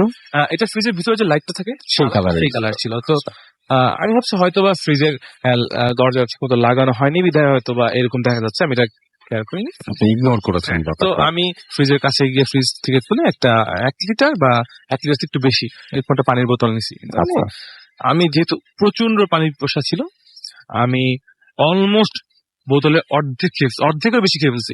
একদম নিচে হয়তো বা এক গ্লাসের অর্ধেক হবে এরকম পানি আছে। তো আমি চিন্তা করলাম যেহেতু এরকম একটা ভয়ানক মানে ফিল হয়েছে যে পানি না খেতে পেরে মরে যাবে ফিল হয়েছে, তো পানির বোতলটা নিয়ে যাই, আল্লাহ না করুক আবার যদি এরকম কিছু হয়। তো আমি আবার বোতলটা হাতে নিয়ে আমার রুমে ঢুকলাম, ঢুকে আমার রুমের মধ্যে আমার টেবিলে বোতলটা রাখলাম। রেখে এখন যে আমি বেডে শুবো, এখন আমি বেডে টাকানোর পরই আমি মানে পুরো অবাক, এবং আমার এই মুহূর্তে শরীরে মানে গা ঈদে উঠছে আর কি, যে আমি দেখতেছি যে আমি বাপ পাশে ফিরে আমার দিকে আমি ফিরে ঘুমিয়ে গেছি। তো আমি এটা ফার্স্টে দেখার মানে পর আপনি আপনাকে দেখছেন, হ্যাঁ আমি দেখতে পাচ্ছি যে বেডের মধ্যে আমি ঘুমাচ্ছি। আপনি মানে মুখোমুখি আপনারা দুজন, মানে আপনার মুখোমুখি আপনি ঘুমাচ্ছেন। আমি এবং আমি যখন এটা দেখতে পারলাম, দেখলাম আমার মনে হচ্ছে আমার দুই পা নড়তেছে না, এবং আমি এখনো তো বুঝতে পারবো না যে মানে মানুষ যখন ফিট হয় বা যেটা সেন্সলেস হয়, হওয়ার আগে একটা মানে সিচুয়েশন থাকে যে এই ঘুরতেছি পড়ে যাবো, ঠিক এরকম একটা ফিল হচ্ছে ঘুরতে ঘুরতে পড়ে যাবো। আমি যখন ঘুরতে ঘুরতে পড়ে গেলাম, আমি এখান থেকে পড়লাম, বাট আমার ঠিক ওই মুহূর্তে ঘুমটা ভাঙছে। এবং মানে যখন আমার ঘুমটা ভাঙে এরকম সিচুয়েশন, আমার শরীরের মধ্যে গেঞ্জি ছিল, গেঞ্জি ভিজে গেছে, তারপর আমার মানে শরীর থেকে মনে হচ্ছে আমি গোসল করে আসছি, এক কথা এত ঘাম। আমি যত দ্রুত সম্ভব জানাটা দিয়ে চেক করলাম যে বাইরে আলো হচ্ছে কিনা, হ্যাঁ বাইরে হিউজ আলো অ্যাজ ইউজুয়াল, এবং আমার মনে হচ্ছে যে নর্মাল দিন থেকে আর বেশি আলো। আমি আবার বারিন্দাও চেক করলাম, সেখানেও সেম, এবং আমি দেখতে পাচ্ছি আমার বাসার সামনে তো এখন গাড়িও যাচ্ছে, রাত 3টা বাজে ট্রাক গাড়ি সবকিছু স্বাভাবিক হয়ে গেছে। তো আমি ভাবলাম ঠিক আছে, তার মানে এটা আমি একটা বাজে স্বপ্ন দেখছি, ঠিক আছে। তো আমি লাইট আর হ্যাঁ আমি যখন ঘুম থেকে করছি উঠে লাইটটা ধরেছি, কারণ খুব অন্ধকার লাগতেছিল, অন্ধকার বলতে যে মানে ভয় লাগতেছিল, তাই লাইটটা ধরেছি আর কি। তো আমি সব চেক করে আমি আবার শুভ, তো শোয়ার জন্য যখন যাই তখন দেখি যে আমার টেবিলের মধ্যে আমি যেই বোতলটা আমি স্বপ্নের মধ্যে মানে পানিটা খেয়ে রাখছিলাম সেই বোতলটাই আছে। আর সব থেকে বিষয় যে 5 মিনিট আগে যদি একটা বোতল ফ্রিজ থেকে বের করে রাখলে যেভাবে বোতলটা থেকে পানি পড়ে, ঠিক ওইভাবেই বোতলটা থেকে পানি পড়তেছে, মনে হচ্ছে কিছুক্ষণ আগেই রাখছে বোতলটা। আচ্ছা, আমি এটা দেখার পর ওই রাতে আর ঘুমাইতে পারিনি, আমি ওই বোতলের দিক আগেই শুয়েছিলাম।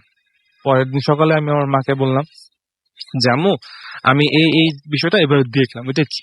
আমার আম্মু বললো হয়তো বা তুমি কোনো বাজে স্বপ্ন দেখছো, তুমি আয়াতুল কুরসি সূরা বা সূরা পড়ে তুমি ঘুমা পড়ো। আমার তবু বিষয়টা মনে হয় না নর্মাল নাও হতে পারে। তো আমি আমার এলাকায় এক বড় ভাই আছে, ওনার কাছে গিয়ে বললাম ভাই আমি এই বিষয়ে দেখলাম কি হয়েছে। আর উনি আলহামদুলিল্লাহ 5 ওয়াক্ত নামাজ পড়ে, খুব ধার্মিক। উনি আমাকে যেটা বিশ্লেষণ মানে যেটা বললো, ব্যাখ্যা দিল যে আমরা মানুষ, আমাদের মধ্যে কিছু ইন্দ্রিয় থাকে, যেটা আমরা যখন এই যে এখন আমি জেগে আছি, আমি এখন চলতে পারতেছি, এটা এই ইন্দ্রিয় গুলোর জন্যই হচ্ছে। কিন্তু আমি যখন ঘুমিয়ে যাই, এটা মেডিকেল সায়েন্সও বলে, আপনি যদি বলেন যদি যারা এই বিষয় নিয়ে স্টাডি করে তারা বলবে যে যখন মানুষ ঘুমিয়ে পড়ে মানুষের শরীরের প্রত্যেকটা ইন্দ্রিয় চলে যায়, অনলি ফর আমরা যেহেতু মুসলমান আমরা বলি আমাদের রূহ, আর অন্যভাবে বলে আত্মা। বাট আমি বলি যে আমার রূহ শুধুমাত্র মানে আমার সাথে থাকে আর কি, তো রূহটা থাকে। তো আমি যখন কালকে এই পানির পিপাসা প্রচুর ছিল, ওই সিচুয়েশনে আমি পানি না খেয়ে ঘুমিয়ে গেছি। আমার এত পরিমাণের পিপাসা ছিল যে আমার শরীর থেকে আমার রূহটা বের হয়ে ওই পানি পান করে। আর আমি যে আমাকে দেখছি সেটা হচ্ছে আমার রূহ যেহেতু বের হয়েছে, সেক্ষেত্রে আমি আমাকে দেখছি। আর আমি যখন ঘুম থেকে উঠছি ওই মুহূর্তে আমার রূহটা আমার মধ্যে ফিরে আসছে, এবং এর জন্যই আমি ঘুম থেকে ওঠার পর সব নর্মাল দেখতে পাচ্ছি। তো এইটা হচ্ছে ভাইয়ার মানে যেটা বিশ্লেষণ ভাই আমাকে বললো, উনি বললেন। হ্যাঁ উনি বললেন। এরপর আমি এই বিষয়টার পর আমি এরপর অনেক জায়গায় ঘাটাঘাটি করলাম যে ভাইয়া যেটা আমাকে বললো সিরিয়াসলি কিছু আছে কিনা। হ্যাঁ এরপর আমি প্রমাণ পেয়েছি, মানে যদি গুগলে সার্চ দিলে দেখা যায় যে একটা মানুষের ঘুমের পর মানুষের কি কি হতে পারে, এবং অনেক ধরনের মানে ওষুধ আছে যে এই ধরনের ফিল গুলো থেকে রিমুভ পাওয়ার জন্য, বা মানুষ ঘুমের পর মানুষের কি শরীর থেকে কি কি সেন্স চলে যায়, আমরা যে বলি 6 সেন্স, আমাদের 6 সেন্স এই সব কিছু মানে ভাইয়ের কথার সাথে মিলে আর কি। তো এইটা হচ্ছে আর ঘটনা। আর আরেকটু শেয়ার করবো, সেটা হচ্ছে আমি জানি না এটা কতটুকু ভয় লাগবে, এটা আমি মনে করি এটা আমার সাথে ঘটেছে, এবং আমি যেহেতু আমার সাথে ঘটেছে এটা আমার কাছে মনে হয় আমার মতে আমার কাছে খুবই ভয়ানক। কারণ আমি যদি আমার জায়গায় অন্য কেউ যদি তার সামনে তাকে দেখতো আমি মনে করি না সে ওই মুহূর্তে হাসতো বা সে বলতো এটা ফান। না, সেটা খুবই অস্বাভাবিক। এবং আপনি বিছানায় শুয়ে আছেন, এই মুহূর্তে আপনি যদি দেখেন যে ঠিক আপনার মতোই আরেকজন আপনার দিকে পাশ ফিরে শুয়ে আছে, আপনি আপনাকে দেখছেন, ব্যাপারটা খুবই অদ্ভুত। কিন্তু মানে ওখানে তো কোনো মিরর ছিল না। হ্যাঁ, এক্স্যাক্টলি, যে ওখানে কোনো মিরর ছিল না, যে মিররের কারণে আপনি হয়তো আপনাকে দেখবেন, সেরকম তো ব্যাপার না। ব্যাপারটা হচ্ছে যে এক্স্যাক্টলি। তো সেজন্য ব্যাপারটা অবশ্যই খুব উদ্ভট এবং ভয়ঙ্কর, আমি সেটা বিশ্বাস করি। আপনাকে অনেক ধন্যবাদ আপনার ঘটনার জন্য। আপনার কাছে আবারও ফিরে আসবো, কাউলার কিছু ঘটনা আপনি বলছিলেন ঠিক যে আছে। বলবেন, সেটা নিয়ে আমি কথা বলবো। এবং তার আগে আমি একটু দেখি যে ফেসবুক পাওয়া যাচ্ছে কিনা।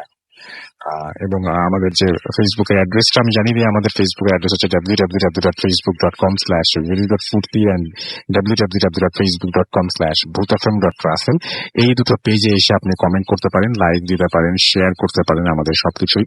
এবং আমি ইনভাইট করব আপনাকে এই দুটো পেজে আসার জন্য। এবং স্পেলিংটা হচ্ছে BHWT FM @ না, এবং ভূত FM তারপর .রাসেল। আমার স্পেলিংটা হচ্ছে RUSSELL। তো যাই হোক, আমাদের এখানে হাসিনা মাহতাব দেখতে পাচ্ছি লিখেছেন, এবং আমাদের সঙ্গে আছেন দেখতে পাচ্ছি তানভীর আহমেদ রাসেল, ফারহান জিম আমাদের সঙ্গে আছেন, আতিকুর রহমান আতিক লিখেছেন নাইস স্টোরি। আমাদের সঙ্গে আছেন দেখতে পাচ্ছি যে যে আমাদের সঙ্গে আছেন নাইমুর রহমান। এছাড়া আমাদের সঙ্গে আছেন দেখতে পাচ্ছি আফরোজা রসি আমাদের সঙ্গে আছেন দেখতে পাচ্ছি। এছাড়াও আরো অনেকেই, রাকিব রোমেল আমাদের সঙ্গে আছেন দেখতে পাচ্ছি। আমাদের সঙ্গে তনিমেষ রয় মংলা থেকে তিনি লিখছেন। আমাদের সঙ্গে আছেন জাসিয়া আরবানা, আমাদের সঙ্গে আছেন ইন্দ্রনীল ঘোষ। খুব ভালো লাগছে বাংলাদেশকে এবং এই ভূত এফএমকে মন প্রাণ দিয়ে ভীষণ ভালোবাসি, এবং আমাদেরকে তিনি ধন্যবাদ জানিয়েছেন। আমাদের সঙ্গে আছেন আব্দুল্লাহ লুমান। এছাড়াও আমাদের সঙ্গে তিনি বরিশাল থেকে আছেন আমাদের সঙ্গে তিনি অনেকগুলো মেসেজ পাঠিয়েছেন আসলে।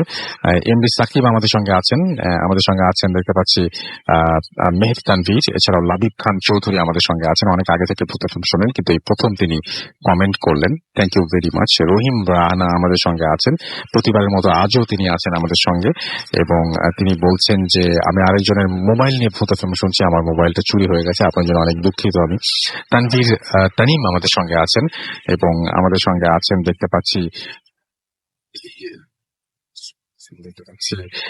মাহমুদ আমাদের সঙ্গে আছেন দেখতে পাচ্ছি। এছাড়াও BM তামিম আখতার, এবং তিনি অ্যাপ দিয়ে শুনছেন। রায়হান হুসাইন রাফি আমাদের সঙ্গে আছেন MDSK মাফি খান। এছাড়াও আছেন এসান মেঘ আমাদের সঙ্গে আছেন ফরিদুর রহমান, এবং তিনি বললেন যে আজ ফ্রাইডে তাই আর মিস করলাম না, অ্যাপ দিয়ে শুনছি ফ্রম ইন্ডিয়া, এবং ফরিদুর ফ্রম ইন্ডিয়া। এবং SH সাগর আমাদের সঙ্গে আছেন, এবং আমাদের সঙ্গে আছেন দেখতে পাচ্ছি MD সালেহ উদ্দিন, এবং তিনি লন্ডন থেকে শুনছেন, ভয়ে জমে যাচ্ছি। এবং তিনি বলছেন যে বিশ্বকাপ না দেখে লাইট বন্ধ করে ভূত এফএম শুনি। চন্দ্রিমা পল আমাদের সঙ্গে আছেন, এবং আমাদের সঙ্গে আছেন দেখতে পাচ্ছি। এছাড়াও তুষার খান, জিলান হাসনাত আমাদের সঙ্গে, কায়েস আমাদের সঙ্গে আছেন দেখতে পাচ্ছি। এছাড়াও তানভীর আহমেদ রাসেল আমাদের সঙ্গে আছেন, রাফি সরকার, এবং আমাদের সঙ্গে আছেন রুমানা আফরোজ। এছাড়াও আমাদের সঙ্গে আছেন সন্দীপ চক্রবর্তী, এবং কলকাতা থেকে তিনি শুনছেন। MD নাইম আমাদের কাছে আছেন, যে কানে হেডফোন টিভিতে চোখ। আমাদের সঙ্গে আছেন মুবিন আহমেদ, কাব্য রাজ আমাদের সঙ্গে আছেন। আই লাভ ভূত এফএম লিখেছেন তিনি, তাই উই লাভ ইউ টু। আমাদের সঙ্গে শাহেদ আহমেদ আছেন, আমাদের সঙ্গে আছেন তানভীর, এছাড়াও জিলান আমাদের সঙ্গে আছেন ফারহান, আমাদের সঙ্গে আছেন সজিবুর রহমান। এছাড়াও আমাদের সঙ্গে আছেন মনির হোসেন। এছাড়াও আমাদের সঙ্গে আছেন দেখতে পাচ্ছি MD ফরহাদ SK সহ আরো অনেকে। তো যাই হোক, আমরা চলে যাব আমাদের দ্বিতীয় অতিথির কাছে, এবং দ্বিতীয় অতিথির কাছে তার দ্বিতীয় ঘটনাটি আমরা শুনে আসব। আপনার নামটা প্লিজ একটু বলবেন, তারপরে আপনার ঘটনায় যাবো আমরা। জি, আমি হাসান, এসেছি মজবুত থেকে আবার। তো ঘটনাটা ঘটে হচ্ছে অনেকদিন আগে, প্রায় 5 থেকে 6 মাস আগে। আমার একটা ফ্রেন্ড আমার বাসায় বেড়াতে যায়। নর্মালি আমি আর আমার ফ্রেন্ড মিলে আমরা স্টে করি, সারাদিন ঘোরাঘুরি করি। রাতে খাবার পর তো ফ্রেন্ডের একটা বাজে অভ্যাস ছিল স্মোক করা। তো স্মোক করতে বাসা তো আর স্মোক করা যাবে না, আব্বু আম্মু আছে। তো যে কারণে কি করি, আমরা দুজন বাসা থেকে বের হই। তো আমার পাশের লোকেশনটা হচ্ছে এরকম যে তার সামনে হচ্ছে কবরস্থান, তার বাম পাশে হচ্ছে মসজিদ, মসজিদের পিছনে কবরস্থান, আর মসজিদের পাশে একটা পুকুর, আর পুকুরের উপরে যাই আমরা আচ্ছা স্মোক করার জন্য। তো যথারীতি স্মোক করতেছি। তো একটা টাইম মানে আমাদের কানে কিছু শব্দ আসে, কিছু লোক কথা বলতেছে। আমরা তো বাংলাতে কথা বলে বাঙালি, তো তাদের কথাটা এমন মনে হচ্ছে যে উর্দুতে বা হিন্দিতে কথা বলে যেরকম মনে হয়। তো আমি তো এগুলো পাত্তা না দিয়ে বসে বসে স্মোক করতেছি। তো ও কি করছে, আস্তে করে আমাকে টাচ করে মানে বাম দিকে তাকানো ইশারা দিল। তো আমি বাম দিকে যখন তাকানোর সাথে সাথে আমি দেখলাম যে যে বিদ্যুৎ যে খুঁটিগুলো থাকে না, অনেক লম্বা লম্বা খুঁটি, ওইরকম সাইজের দুইটা লোক কথা বলতেছে, তো বাংলাতে না, উর্দুতে। আচ্ছা তো আমরা সাধারণত কি বলি যে গায়ে জুব্বা পরা থাকে অথবা এরকম একটা কিছু এরকম টাইপের। তো আমি দেখি যে নর্মালি মানুষের মতোই, বাট গায়ে মনে হচ্ছে একটা শ্যাডো দিয়ে ঢাকা, আর অনেক ফর্সা ছিল, মুখে দাড়ি, মানে আমি কোনো পশম দেখি নাই তাদের শরীরে। হুম হুম। তো এটা দেখার পর আমরা দুজনেই দৌড়ে বাসায় চলে আসি, তাড়াতাড়ি করে আমার রুমে বসি। বসার পর দুজনকে চিন্তা করি যে এটা কি দেখলাম। তো দুইজন এটা ইগনোর করি, বিষয়টা ইগনোর করে ঘুমিয়ে পড়ি। তার পরদিন সকালে ও ঢাকায় চলে আসে, আর আমি কিছুদিন বাসায় স্টে করি। তো ওই দিন ওরে বাসে উঠে গেছিলাম, ওর ঢাকায় চলে আসলো। রাতারাতি আমি খাবার দাবার খেলাম, খেয়ে ঘুমালাম। তো আমি সবসময় ডান কাত হয়ে শুই। হুম হুম। তো ওই দিন ডান কাত হয়ে শুই, এবং যখন এই বাম কাত হতে যাই তখন আমি মানে এতক্ষণ মানে আমি ছিলাম উপরে, মানে খাট থেকে প্রায় 5 থেকে 6 হাত উপরে ছিলাম। যখন এই ডান কাত থেকে বাম কাত আমি গেলাম, সাথে সাথে আমি উপর থেকে পড়ে গেছি। তার মানে আচ্ছা। এতক্ষণ আমি উপরে ছিলাম, শূন্যে ঘুমাচ্ছিলাম। তো আব্বু আমাকে এটা বলি নাই, ফার্স্টে আব্বু আমাকে এটা বলি নাই, যা আমার কিছু ফ্রেন্ড সার্কেল ছিল তাদের জানালাম। তো তারা বললো যে এটা হয়তো তোর মনের ভুল, এর আগের দিন একটা কিছু দেখছো, ভয়ে ভয়ে ঘুমাইছিলি, হুম হুম। তার কারণে এই অবস্থা হয়েছে আর কি। হুম হুম। তো আমি বললাম হ্যাঁ হতে পারে মনের ভুল, জানালাম ওদেরকে। তারপর ওই দিন সবাইকে জানানোর পর ওই দিন ওর আগের মতো সব কাজ টাজ করলাম, রাতে খাবার দাবার খেয়ে আবার ঘুমালাম। তো ঘুমানোর পরে আমি একটা স্বপ্ন দেখলাম। স্বপ্নটা কি, আমার দুই পাশে নদীর মতো, আর আমি হাঁটতেছি, আমি যতই হাঁটতেছি ততই রাস্তাটা বাড়ছে, যত হাঁটছি ততই রাস্তাটা বাড়ছে। তো হাঁটতেছি, আর এর মধ্যে আমার কানে একটা সাউন্ড আসলো, মানে কেউ কথা বলতেছে যে তুমি যখন আমরা দেখলা ফার্স্ট, যখন তুমি কাউকে কথাটা বলছো, তখন তোমাকে একটা ইশারা বা ইঙ্গিত দেওয়া হয়েছে যে তুমি যাতে না বলো। হুম হুম। তুমি নেক্সট টাইম কেন আর বললা, সেটার জন্য তোমাকে পস্তাতে হবে। তো এই পস্তানোটা এখনো হয় নাই, হয়তো বা সামনে পস্তাতে হবে। খুব বেশি দিন আগের ঘটনা না না, এটা? হ্যাঁ, তো 2-3 মাস তো আপনি এই যে আপনার যেটা হুমকি আপনি পেলেন আপনার স্বপ্নের মধ্যে, বা কেউ একজন এসে আপনাকে বললো, আপনি শুধু কণ্ঠস্বরই শুনেছেন নাকি কিছু শুধু দেখেছেন? কণ্ঠস্বর। শুধু কণ্ঠস্বর। হ্যাঁ, আমি হাঁটতেছি, রাস্তা বাড়তেছে, পাশে নদী, হুম হুম। নদীর মধ্যে শুধু পানি, আর আমার কান শুধু কণ্ঠস্বরটা আসছে। আচ্ছা, আপনি এই ব্যাপারটা কারোর সাথে কোনো মানে বিশিষ্ট জন যিনি এই সমস্ত ব্যাপার নিয়ে সম্পর্কে অনেক জ্ঞান রাখেন, তাদের এরকম কারোর সাথে শেয়ার করেছেন এই ব্যাপারটা? না, জানার হ্যাঁ শেয়ার করেন দুটা কারণে। একটা হচ্ছে আমি ইন্টারেস্ট যে কি হবে সেটা দেখার জন্য, বেঁচে থাকলে তো আল্লাহর রহমত, আর যদি মরে যায় সেটা তো অন্য বিষয়। আর সেকেন্ড হচ্ছে যে একবার বলার পর এত বড় সতর্কবাণী, দ্বিতীয়বার বলার পর দেখেছে কোনো সতর্কবাণী ছাড়াই আমার একটা ক্ষতি করলো, আমার না করে কোনো ফ্যামিলি আমার করতে পারে। তারপর আমাদের বাড়িটা হচ্ছে যে ভাই পুরাপুরি একটা কবরস্থানের উপরে, সেটাতে আপনার আগের জন্মে যখন আমার আব্বুরা ছোট ছিল হুম। তখন সেখানে গ্রামের মানুষদেরকে, আগে তো জানেন 1971-72-তে মানে কবরস্থান ছিল অনেক বড় বড়। তো ওটাতে রিপেয়ার করা হয়েছে, করার পর আব্বু ওখান থেকে জায়গা কিনছে। তো আমাদের বাড়ি করার সময় কি হয়েছিল যে এখন ফিলার দেয় অথবা নিচে ঢালাই দেয় না, তো তখন যখন মাটি খুঁড়তেছিল তখন ওখান থেকেও মানে কঙ্কাল বেরিয়েছিল, মানে কবর ছিল সেটা বোঝা গেছে। বুড়ির পাশ পাওয়া গেছিল। হুম। তো যখন আবার মানে বাড়িটা দেওয়া হয়েছিল তখন আব্বুকে 2 দিন পর হুমকি দেওয়া হয়েছিল, করোনা। হ্যাঁ, আচ্ছা। আব্বুকে আমার আব্বুকে, আপনি ছিলেন আমার আব্বুর সাথে কত নো প্রবলেম, আব্বুকেও যখন হুমকি দেওয়া হয়েছিল, আব্বু এগুলো ইগনোর করছে, বাড়ি বন্ধ করছে। বাট এখনো মাঝে মাঝে সমস্যা হয়। সমস্যাটা কি হয় যে আমার তো কবরস্থান ছিল, তো আম্মু যখন ঘুম থেকে ওঠে রাতের বেলা নামাজ পড়ার জন্য, তো আম্মু যখন উজু করে নামাজ পড়ে তখন দেখা যায় আমাদের ডাইনিং এ অথবা কিচেনে কেউ কাজ করতেছে, অথবা কেউ কোরআন শরীফ পড়তেছে, কেউ কান্না করতেছে। এরকম ওয়ার্ড শুনতে, বাট আমাদের কোনো ক্ষতি করে না। হুম হুম। আর ক্ষতি একটাই করছিল, সেটা হচ্ছে আমার ছোট ভাইয়ের জন্মের সময়। সেটা হচ্ছে যে সেটা বলতে অনেক কষ্ট লাগতেছে যে আমার একটা ছোট ভাই মারা গেছিল আমার পরে, যে তো জন্ম হওয়ার পরে। তো যখন এগুলো করা হয়েছিল যে কেন হয়েছে বা কি হয়েছিল, তখন উনি হুজুর বলতেছিল যে তোমাকে যখন বাড়িটা করা হয়েছিল যখন তোমাকে একটা ইশারা দেওয়া হয়েছিল করোনা তো একটা কিছু, বইগুলো ইগনোর করার পর বাড়ি করছে, যার কারণে মানে এটা আমার ছোট ভাই। তার মানে কেউ চায় না যে আপনারা, হ্যাঁ, আমরা ওখানে থাকি আসলে সেটা কেউ চায় না আর কি। জি বুঝতে পারছি।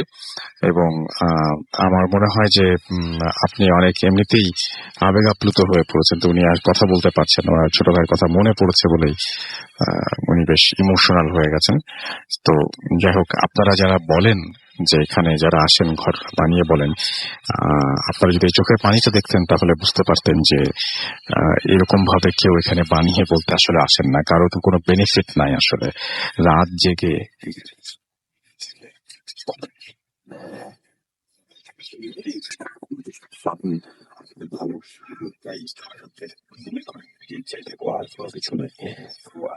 অনেকে বলেন যে এই ঘটনাটা অমুক ঘটনার মতো লাগছে। আসলে ব্যাপারটা হচ্ছে কি, আপনার পরিবারে আপনি কমপক্ষে 10 জন লোককে পাবেন যে 10 জন লোকের মাছ মারতে গিয়ে পরিবারের কারোর সাথে সমস্যা হয়েছে, এবং 10টা ঘটনা কম বেশি একই রকম। এরকম ব্যাপার কিন্তু আমাদের সাথে অহরহই ঘটে।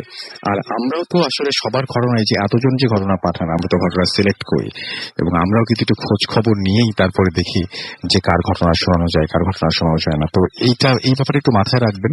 আর সবচেয়ে বড় কথা হচ্ছে যে আমি সবসময় একটা জিনিস সবসময় বলি যে আপনি ঘটনাটি সত্যি না মিথ্যা এই দ্বন্দ্বে গিয়ে মজা জিনিস, তাহলে দেখবেন যে কোনো কিছুই হবে না, খামোখা আপনার সময়টা নষ্ট হবে। আপনার মনে হবে যে আপনি একটা ঘটনা শুনলেন, সেই ঘটনাটা আপনি ঘটনা শোনার চাইতে সেটা সত্যি না মিথ্যা চলে গেল। তো আমার সেটাই মনে হয়। যাই হোক, আমি দেখতে পাচ্ছি অনেকে এখানে লিখছেন আই লাভ এফএম, যেমন আমাদের এখানে একাকি মন, মেহেদি আমাদের সঙ্গে আছেন, নয়ন পাল, এবং সবার কমেন্ট মোটামুটি একই রকম। আর সানি আমাদের সঙ্গে আছেন, আফরোজ রসি আমাদের সঙ্গে আছেন। তো যাই হোক, থ্যাংক ইউ ভেরি মাচ আমাদের সঙ্গে যারা আছেন এই মুহূর্তে সবাইকে। আমরা আবারও একটা ছোট্ট বিরতিতে যাব, এবং বিরতির পরে একটা ছোট্ট অডিও ক্লিপে যাব, এবং সেই অডিও ক্লিপের পরে আমরা আবারও ফিরে আসবো আমাদের। Stay tuned to Radio 50, 885. FM. Night comes alive with dragons.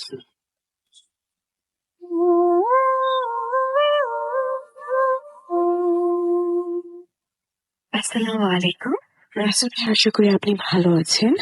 আমি অস্ট্রেলিয়াতে থাকি, যে কারণে আমার ওখানে এসে গল্পটা শেয়ার করা হয়। যাই হোক, শুরু করি। গল্পটা হচ্ছে 2005 এর, তখন আমি ক্লাস 10 এ পড়ি। And I was born and brought up in Saudi Arabia, so ওখানেই আমার অনেকগুলো বছর কেটে গিয়েছে।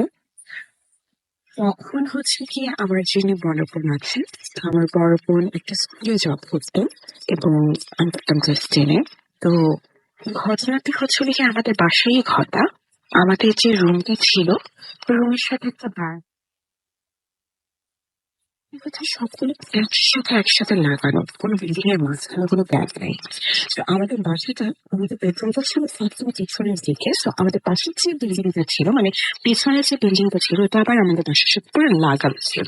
সেটা বারান্দাটার দরজা যদি খোলা হয়, উপরে দেখা যায় আকাশ, যেহেতু আমরা টপ ফ্লোরে থাকি, কিন্তু পাশের বছর দিকে আরেকটা বিল্ডিং এর ছাদে বিশাল উঁচা ওয়াল। এছাড়া ওই বারান্দার কোনো জিনিস ছিল না, যার কারণে আমাদের ওখানে যাওয়া না, ওই বারান্দাটার দরজা খোলাই হতো না।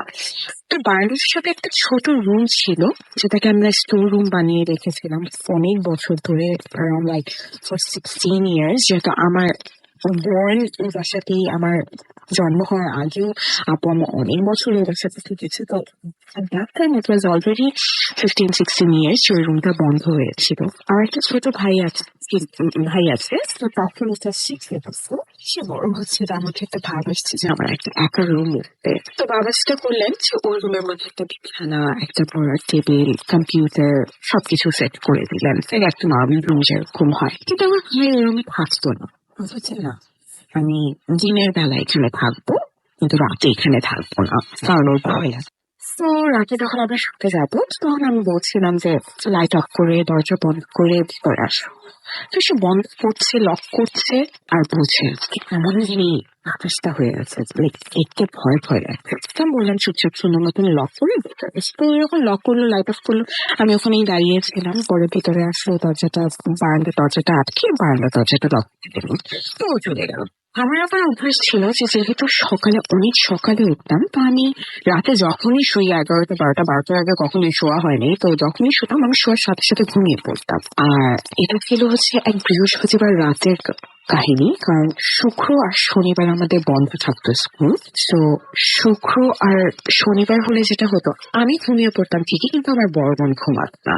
যেহেতু কালকে বন্ধ, সে দেখা যেত ফোনে কথা বলতো, না হলে মুভি দেখতো, না হলে গান শুনতো, কিছু না কিছু একটা করে সারা রাত সে জেগে থাকতো। আমি অ্যাজ ইউজুয়াল শুয়ে পড়ি এবং আমার বোন ফোনে কথা বলছে, তারপর গান শুনছে, আমি সবই শুনছি কারণ আমার ঘুম খুবই পাতলা ছিল। তো তার যখন সব করা শেষ, she was feeling bored and she was asking me যে আই উঠ না। আমি শুনছি, আমি টের পাচ্ছি যে আমাকে ডাকছে, কিন্তু আমি উঠছিলাম না। আমি জেদ করে শুয়েছিলাম যে না, আমি এখন ঘুম থেকে উঠলে আমি আর ঘুমাতে পারবো না। তো আমি আবার ছোটবেলা থেকে প্রচন্ড রকমের ভীতু, আমি কখনো একা শুতে পারতাম না। এবং ছোটবেলা থেকে মানে বুঝার পর থেকে আমি আপুর সাথেই ঘুমাতাম। তো ও জানতো ব্যাপারটা যে আমি কি পরিমাণ ভীতু। তো ও আমাকে ভয় দেখানোর চেষ্টা করতে লাগলো যে দেখ কি জানি একটা আছে ওখানে, এই তুই এই শব্দটা পাচ্ছিস? তা আমি বুঝছিলাম যে আমাকে ভয় দেখানোর জন্য এই কাজটা করতেছে এবং আমি এখন উঠবো না, আমি ঘুমিয়ে যাবো বলে আমি চিৎ করে শুয়েছিলাম। আপু অনবরত বলেই যাচ্ছে, ও বলা আর থামছে না। হঠাৎ করে ও আমাকে বলে কি, তুই শুনতে পাচ্ছিস না কিসের জানি আওয়াজ হচ্ছে?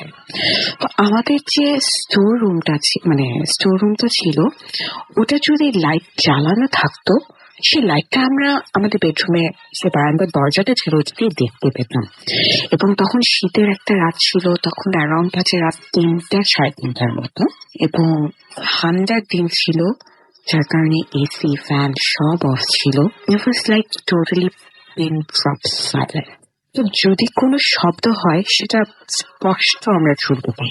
আসলে কি হচ্ছিল যে রুমের যে দরজাটা ছিল, ওই ছোট রুমটার একটা দরজার মধ্যে যদি খোলা বন্ধ করার, বাতাসে খোলা বন্ধ করার একটা যে আওয়াজ, আমি আওয়াজটা ঠিক এক্সপ্লেন করতে পারবো না।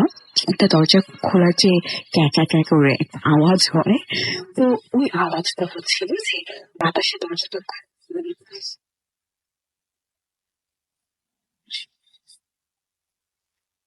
তো লিটারালি আমার আপু এটা বলার পর আমার কানে যখন ওই আওয়াজটা আসে, আমি আপুর দিকে ঘুরে উঠে বসি। দুজনই বসে আছি, দুজনই বারান্দার দরজার দিকে তাকিয়ে আছি। হঠাৎ করে দেখি বারান্দার নিচ থেকে আলো আসছে এবং স্টোর রুমের লাইটটা ধরালে যেরকম আলো, ওই আলোটাই, কিন্তু আলোটা আস্তে আস্তে খুবই ব্রাইট হয়ে যাচ্ছে, মানে খুবই আলোকিত, যে রুমের লাইট না, শুধু বাহিরে মনে হয় সকালও হয়ে গিয়েছে। আলোটার দিকে আমরা নজরে তাকিয়েছিলাম। খুবই বাতাসের শব্দ, সুর সুর করে বাতাসের শব্দ শোনা যাচ্ছে এবং দরজাটা খুলছে এবং বন্ধ হচ্ছে। একটা পর্যায়ে যেটা শুনলাম যে রুমের মধ্যে, ধরেন আপনি কতগুলি সিডি বক্স কাগজ নিচে ফেলে যদি ওটার মধ্যে হাঁটেন, যেরকম একটা আওয়াজ হবে, এরকম একটা আওয়াজ পাচ্ছি যে রুমের মধ্যে কেউ একজন সিডি বক্স বা কাগজ টাগজ সবকিছু মিলাই নিচে ছড়িয়ে ওটার উপরে হাঁটছে। আমি একটু ভয় পাই। আমরা দুজনেই সেদিন বুঝেছি যে ভয় পেলে যে মুখের থেকে কোনো আওয়াজ বের হয় না, সেটা সেদিন টের পেয়েছি দুজন। আমরা তখনও নড়াচড়া করছিলাম না। আছে না যে লাইটটা একটু জ্বলাবো, সেটা সাহস আমি পাচ্ছিলাম। করলো কি, আস্তে আস্তে পিছনে গিয়ে, আমাদের বিছানার পাশেই লাইটটা ছিল, তো লাইট নয় কিছু চেঞ্জ হলো না। ওই আলোই দেখছি আমরা এবং ওই শব্দই শুনে যাচ্ছি কেউ হাঁটছে রুমের ভিতরে, এবং হাঁটার সাথে সাথে কেন জানি মনে হচ্ছে সবকিছু তছনছ করে ফেলছে, যে কিছু খুঁজছে। আস্তে করে গিয়ে দরজাটা খুললাম। দরজাটা খুলেও আমরা বারান্দার দরজাটার দিকেই তাকিয়েছিলাম। হঠাৎ করে দেখলাম বারান্দাটার দরজাটা কেউ খোলার চেষ্টা করছে। এটা দেখে কিছু না বলে আমরা দুজন দৌড়, আমাদের পুরো পাশাপাশি, মাঝখানে শুধু একটা ওয়াল, তো আমার রুমে গিয়ে দরজাটা ধাম করে খুলেছি। তো আম্মু তখনও জাগনা ছিল। আমার ছোট ভাইটা দরজাটা খোলার সাথে সাথে লাফ দিয়ে উঠলো এবং আব্বুরও ঘুম আমার মতন খুবই পাতলা ছিল। সেও মানে উঠে বলে, কি হয়েছে তোমাদের? বলছি, প্লিজ তোমরা আসো, রুমে জানি কে আছে। আব্বু একটা লাঠি নিল, ভাবলো চোর তোর কিছু। সে লাঠি নিয়ে রুমের মধ্যে এসে লাইটটা জ্বালিয়ে দরজাটা খুলল। দরজাটা খোলার পর যেটা আমরা দেখে সব থেকে বেশি অবাক হই, যে স্টোর রুমটার দরজাটা লকড ছিল। It wasn't open, it was locked as my brother locked it. আমার ভাই এসে বলে যে আমি তো দরজা লক করে গিয়েছিলাম। আমি কি, হ্যাঁ এটা লকই আছে, কিন্তু রুমের লাইটটা জ্বালানো ছিল, রুমের লাইটটা অফ ছিল। এবং দরজাটা যে লক করা হয়েছে, দরজার চাবিটা আমার ভাইয়ের কাছেই ছিল এবং ওই দরজার একটাই চাবি ছিল। আমার বাবা আশেপাশে তাকিয়ে চিন্তা করছে যে মানুষও যে আসবে, আসার তো কোনো জায়গা নেই, কারণ পাশের যে বিল্ডিং এর ওয়ালটা, ওইটা এত উঁচা যে 2টা মই লাগবে শুধু ওই ওয়ালের উপরে ওঠার জন্য। এটা এত উঁচা ছিল, আশেপাশে কোনো যাওয়াই জায়গা নেই। মানে এখানে যে চোর যে ঢুকবে, যদি কোনোভাবে ল্যাপটপ দিয়ে ঢুকেও পড়ে, তার যাওয়ার আর রাস্তা হবে না। কে আসবে? বিরাট। আমার ভাই করলো কি, চাবিটা দিয়ে রুমের দরজাটা খুলল। খোলার পর দেখে আমরা যা শব্দ পাচ্ছিলাম, অ্যাকচুয়ালি আমরা ওর রুমের ওর যত গেমের সিরিজ ছিল বা মুভি সিরিজ ছিল, সবকিছু ফ্লোরের মধ্যে ছড়ানো।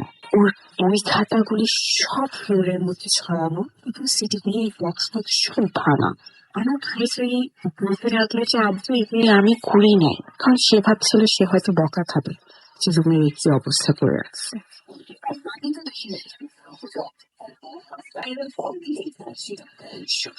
কিছু বুঝিয়ে সেখানে এরকম একটা অবস্থা হবে এটা চিন্তাও করা যায় না। আর আমার ভাই তো নিজেই রুমটা যখন লক হচ্ছিল, আমি ওখানেই দাঁড়িয়ে দেখছিলাম যে রুমের লাইটটা অফ করলো, যে কম্পিউটার অফ করলো, লাইট অফ করলো, তারপরে রুমের থেকে বের হলো। না কখন হলো, কিভাবে হলো, এবং রুমটা লক করে রুমের ভেতরেও তো কেউ থাকে, এবং কেউ যদি আসেও, সে এসে উইদিন ফিউ সেকেন্ডস কোথায় গিয়ে পালা। এটার উত্তর অ্যাকচুয়ালি আজও পর্যন্ত আমাদের জানা হয়নি যে আসলে ওই দিন রাতে ওটা কি ছিল। আমি আল্লাহর কাছে অশেষ শুকরিয়া আদায় করি যে আমি কখনো কোনো কিছু দেখিনি। এই অনুভূতিটা যে হয়েছে, এটা অনেক ভয়ঙ্কর একটা অনুভূতি ছিল। এবং সেদিন সারা রাত আমি আর আমার বোন খালি দরজার দিকে তাকিয়েছিলাম যে আবার কি কিছু দেখবো। এরপর যেটা হলো, আব্বু দরজা লক করে, আব্বু আমরা যাতে ভয় না পাই, আব্বু বলতে লাগলো যে আরে ধরো, এটা কিছু না, মনে হয় চোর আসছিল, চোর না আসলেও বিড়াল আসছিল, কিছু একটা আসছিল, এটা কোনো ব্যাপার না, তুমি গিয়ে শুয়ে পড়ো। আব্বু আম্মু গিয়ে শুয়ে পড়লো। আমরা দুজন লাইট জ্বালিয়ে দরজার দিকেই তাকিয়ে রইলাম। হঠাৎ করে দেখি লাইটটা আবার অন হয়েছে। এবার যখন অন হয়েছে, লাইটটা দেখার সাথে সাথে আমরা আবার আব্বু আম্মুর রুমের দিকে বেরোবো এবং আব্বু আবার এসে দেখে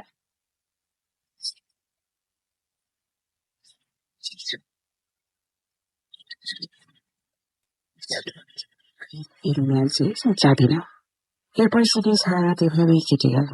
তারপরে যেটা হলো যে 7-8 দিন আমাদের ঘুমিয়ে আসতো না, শুধুমাত্র আবার কিছু দেখবো না কি চিন্তা করে। এটা আস্তে আস্তে সময়ের সাথে আমরা ভুলে যেতে লাগলাম। কিন্তু ঘটনাটা আমার আজও স্পষ্ট মনে আছে। সেদিন রাতের অনুভূতিটা আমি আসলে কাউকে বলতে পারবো না, তারাই বুঝবেন যারা কিছু দেখেছেন, যারা কিছু অনুভব করেছেন। কিন্তু আমি জানি না ওটা কি ছিল। এটার উত্তর যদি আপনার জানা থাকে ভাইয়া, তাহলে অবশ্যই জানাবেন। এবং আমার গল্পটা যদি আপনার কাছে ভালো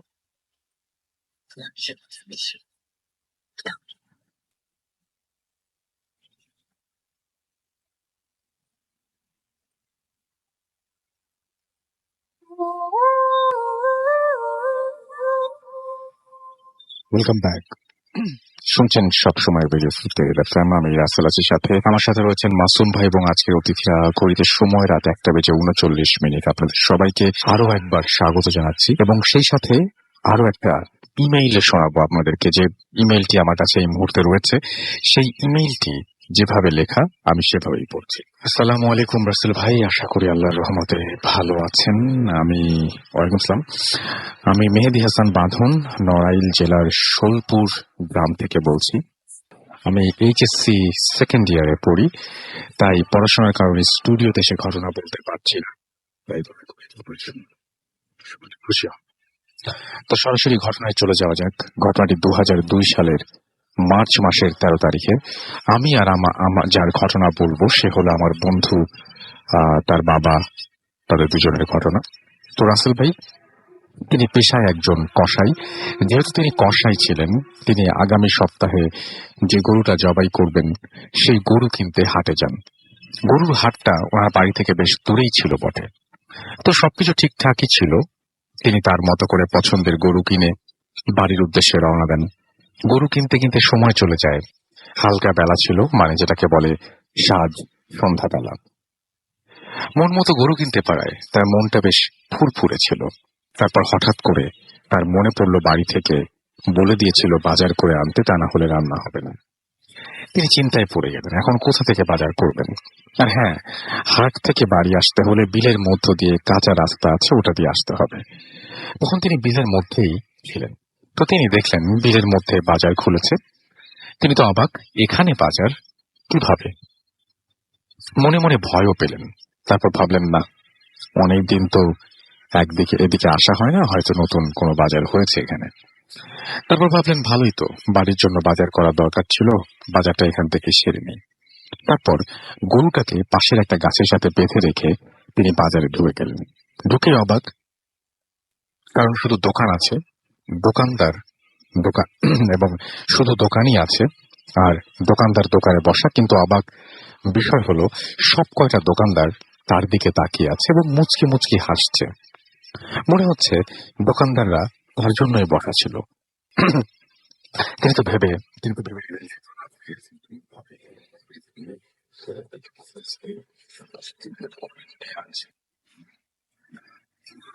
ঝাল সবকিছু।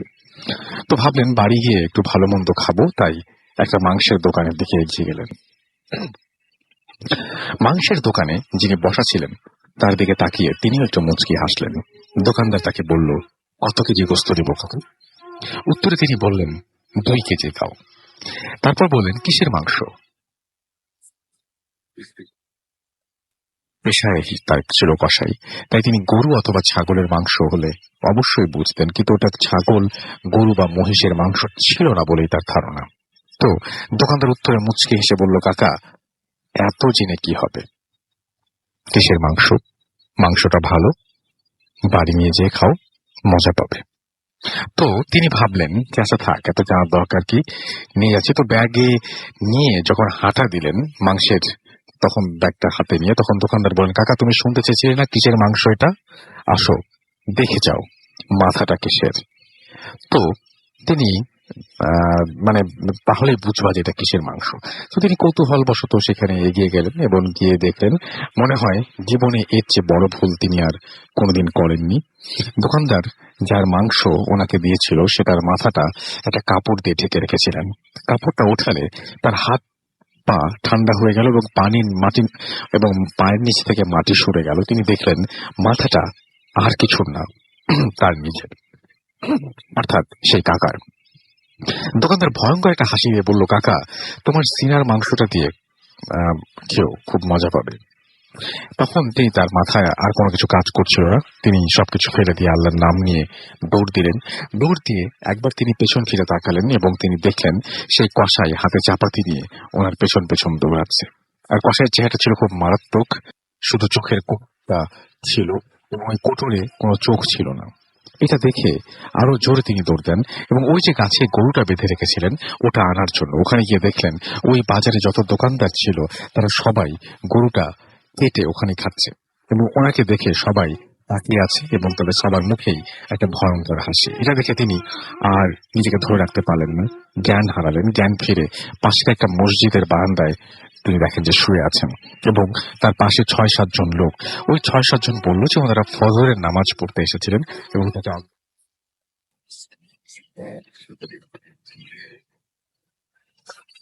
এবং তাদেরকে বললেন যে তাদের সবাইকে তিনি অনুরোধ করলেন যে আমাকে একটু বাড়িতে দিয়ে আসো। তারা তাকে বাড়িতে এগিয়ে দিয়ে আসলো এবং তার কিছুদিন পরে তিনি অসুস্থ হয়ে গেলেন এবং বেশ অসুস্থ হয়ে গেলেন। এই ছিল ঘটনা। লেখা যদি কোনো ভুল হয় ক্ষমার দৃষ্টিতে দেখার অনুরোধ করা হলো। আসসালামু আলাইকুম। তারপর তিনি তার মোবাইল নাম্বারটি শেয়ার করেছেন। তো এই ছিল ঘটনা এবং আশা করছি এই ঘটনাটি আপনাদের ভালো লেগেছে। আমি চলে যাব আমাদের প্রথম অতিথির কাছে। আপনি বলছিলেন যে আপনি তুলা রাশি এবং এই জন্য আপনার বিভিন্ন কিছু আপনি সেন্স করতে পারেন, রাইট? জি ভাই।